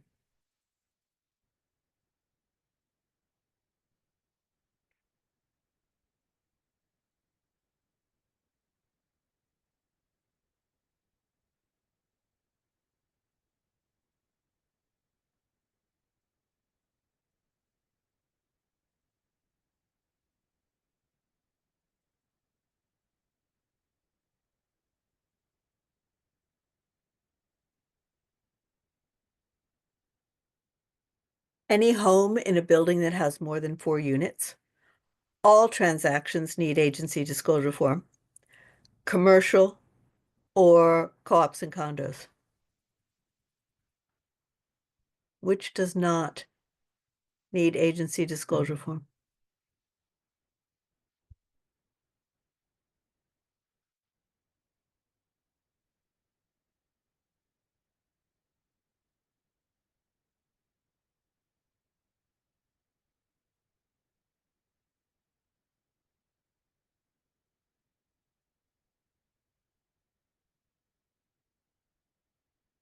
Agency disclosure form is only for residential, so it doesn't cover commercial. It is not for commercial. Now, very interesting that Tori said that because, no, I'm sorry, not Tori. Somebody, I don't know who it was. Somebody said A, and A is what people used to think. Okay, I'm going to tell you why. If I'm going to sell you a house, that's obviously residential. What if I'm going to sell you an apartment building? That's obviously a multifamily commercial sale. So if I sell you an office building, that's commercial. If I sell you an apartment building, it's commercial. If I sell you a hotel, it's commercial. If I sell you a shopping center, it's commercial, right? So where do they draw the line between when something is a house that's got a couple of rental units in it or something that is an apartment building? They draw the line at 4 units. Okay, so if it has 4 units or fewer, it's considered to be a house. If it has 5 or more units, it's considered to be an apartment building. So if I sell you a building that has more than 5 units in it, that's considered to be a commercial deal. If I sell you a house that's got, 2 or 3 rental units in it, that's considered to be residential. Now, when they made agency disclosure form, Department of State said, okay, well, this is only for residential. Then they made the mistake of thinking, well, we'll just repeat what's the definition of residential and commercial.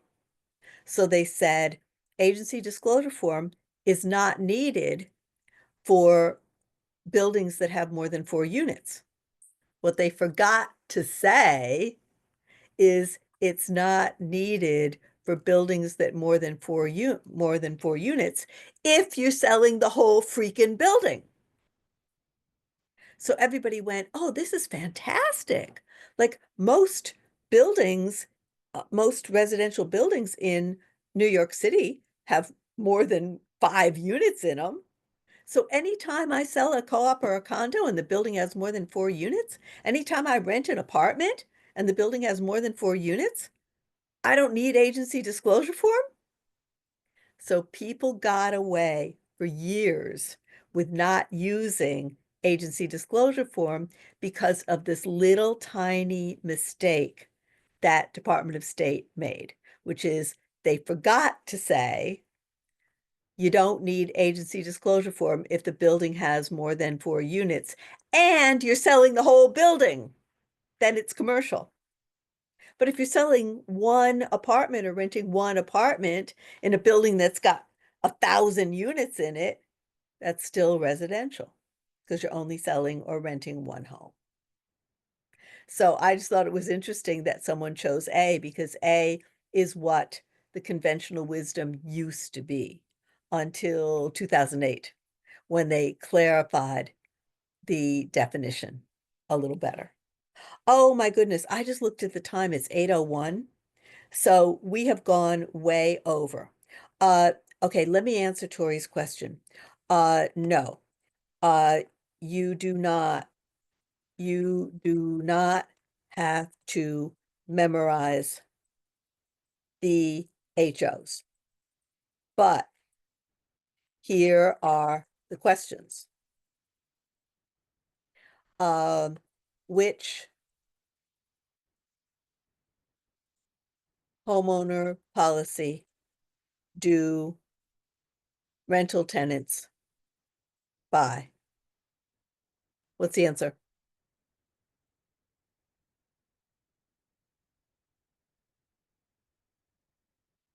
Thank you, HO4. What insurance do condo owners buy?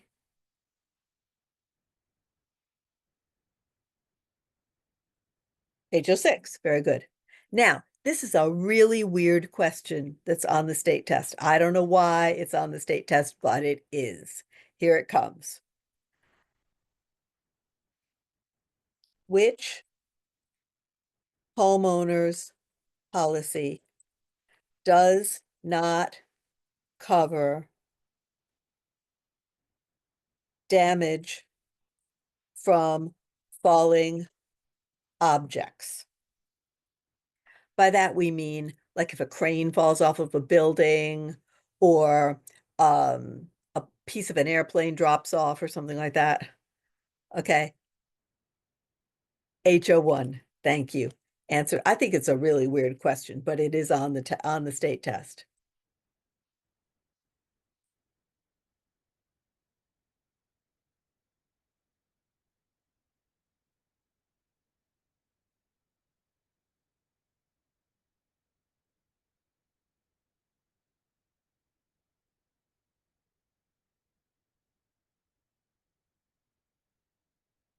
Okay. I just noticed the time. We've been working for over 2 hours. So I don't want to get too bad of a reputation as the teacher who keeps you all night. But I think we can end now. I think 2 hours is a pretty good study. After that, all the questions start running into each other. So I think you know that we do this every month on the third Wednesday of each month. And I'm going to give you, the school asks me sometimes, the school asks me if I would give a review to the school, because between you and me, I think this is a better school than like any other that I've taught for. And so I went online and I gave them a really good review, but they said to me that I should tell the students about this link and ask the students if they would be willing to write a review. So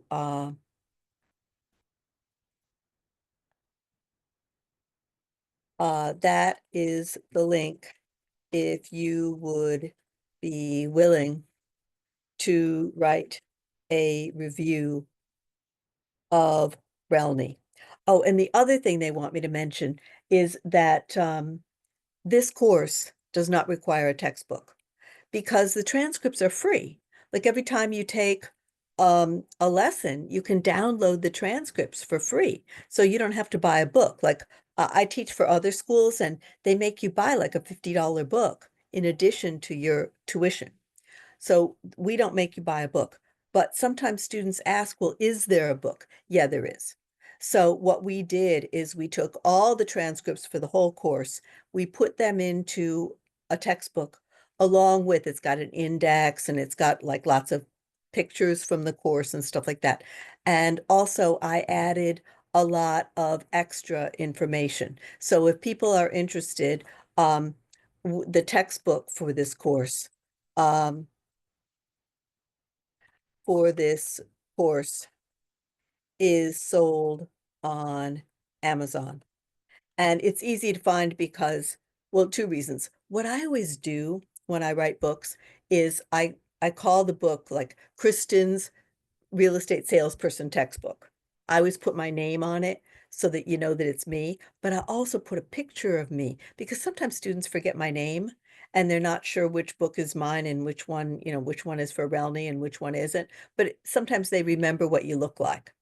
So, oh wow, you got the book? That's great. I'm glad. I'm glad. So yeah, so every time we do a course, we take the transcripts and put them together into an extra book if people want extra information or they want a reference book or something. So anybody have any questions for me? Oh my God. The reason I said, oh my God, is I don't know how my dog knows that the class is over.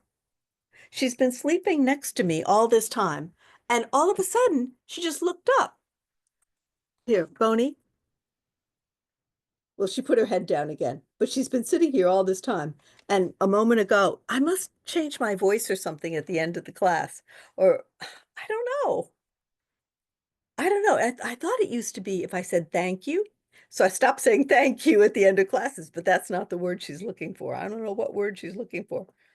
But you know what words she learned? She learned the words coffee break. So if I'm teaching a class and there's a coffee break, she learned the word coffee break. So she jumps up and runs around.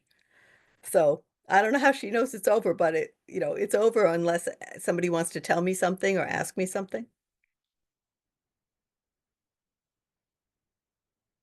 I'll take a sip of my drink to give everybody time to think. I had a question. What is the process of like once you pass the test? I think you mentioned like the if you pass or fail, it's sent to a broker, but I'm not sure if that's accurate. Like how Okay. does that?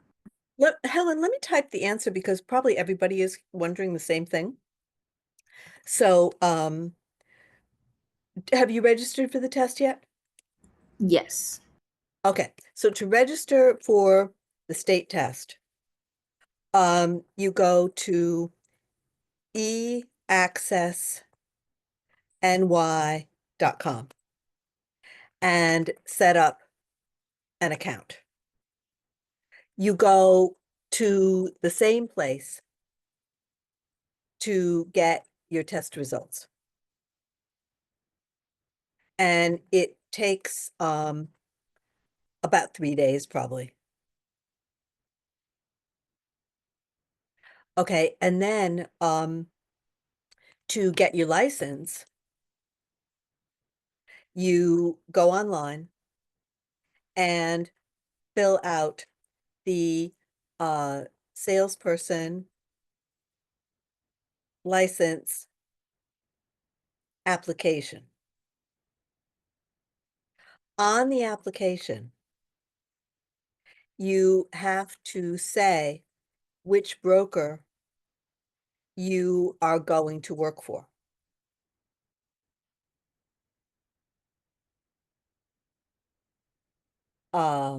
In other words, which broker will sponsor you. Okay, and DOS sends the application to that broker and asks them to approve it. The only way to get a real estate license is if a broker approves your license application. Okay, now a lot of people don't know this, but RELNY has job placement assistance. If you are having trouble finding a broker. Should we complete the course before registering for the test, or do you recommend if we have just like 3 chapters left to go ahead and register? There's a waiting list for Oh, the exam. Um, the waiting list to take the exam is about 2 to 4 weeks, depending on the season. Like right now, you could probably get an exam like next week, because everybody's busy with the holidays. But like sometimes there's a lot of traffic, so there's a long delay. So what most people like to do is they like to finish the class, register for the exam, and they go, oh, okay, my exam is in 2 weeks. I'll spend that 2 weeks studying. But if you feel really, really confident about how well you're doing and like your ERM says you're doing great and everything, you could, I mean, there's no law that says that you couldn't register for the state exam before you finish the course. Now, I'm going to tell you something a lot of people don't know. You do not have to finish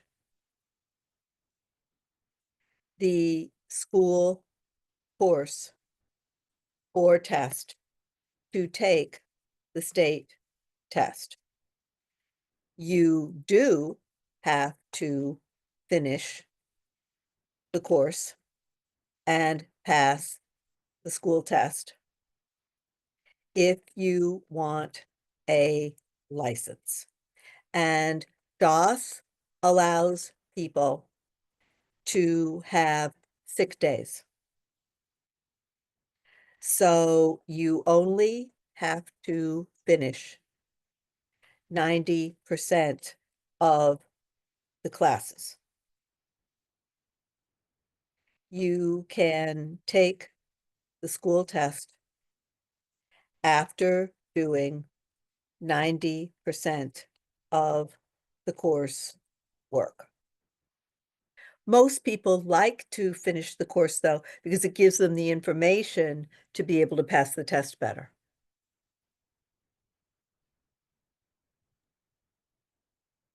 Well, last thing for me, can I make a suggestion? If RELNY could add a way to speed up the video. You know what? I was asking for that. Can't do it. You know why? Why? It's law. Oh man. Okay. I know. I know. And what was bothering me is that I felt like I was talking slowly and I had long pauses between the slides and everything like that. Have to do it. I agree. I would love to zip through it.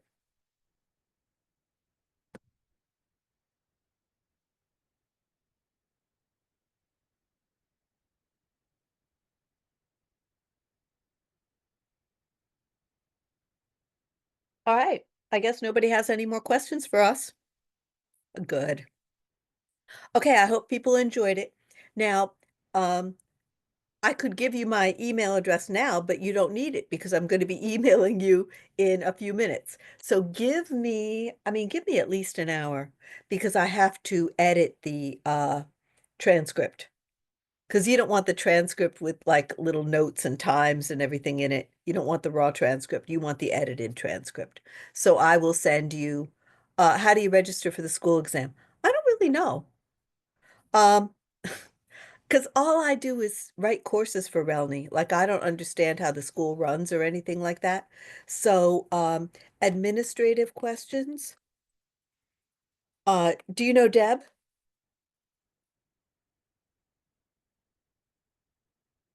Um, so it's Deb at relny.com.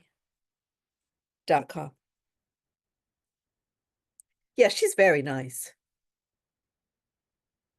I've never met Deb in person, but I've spoken to her a few times.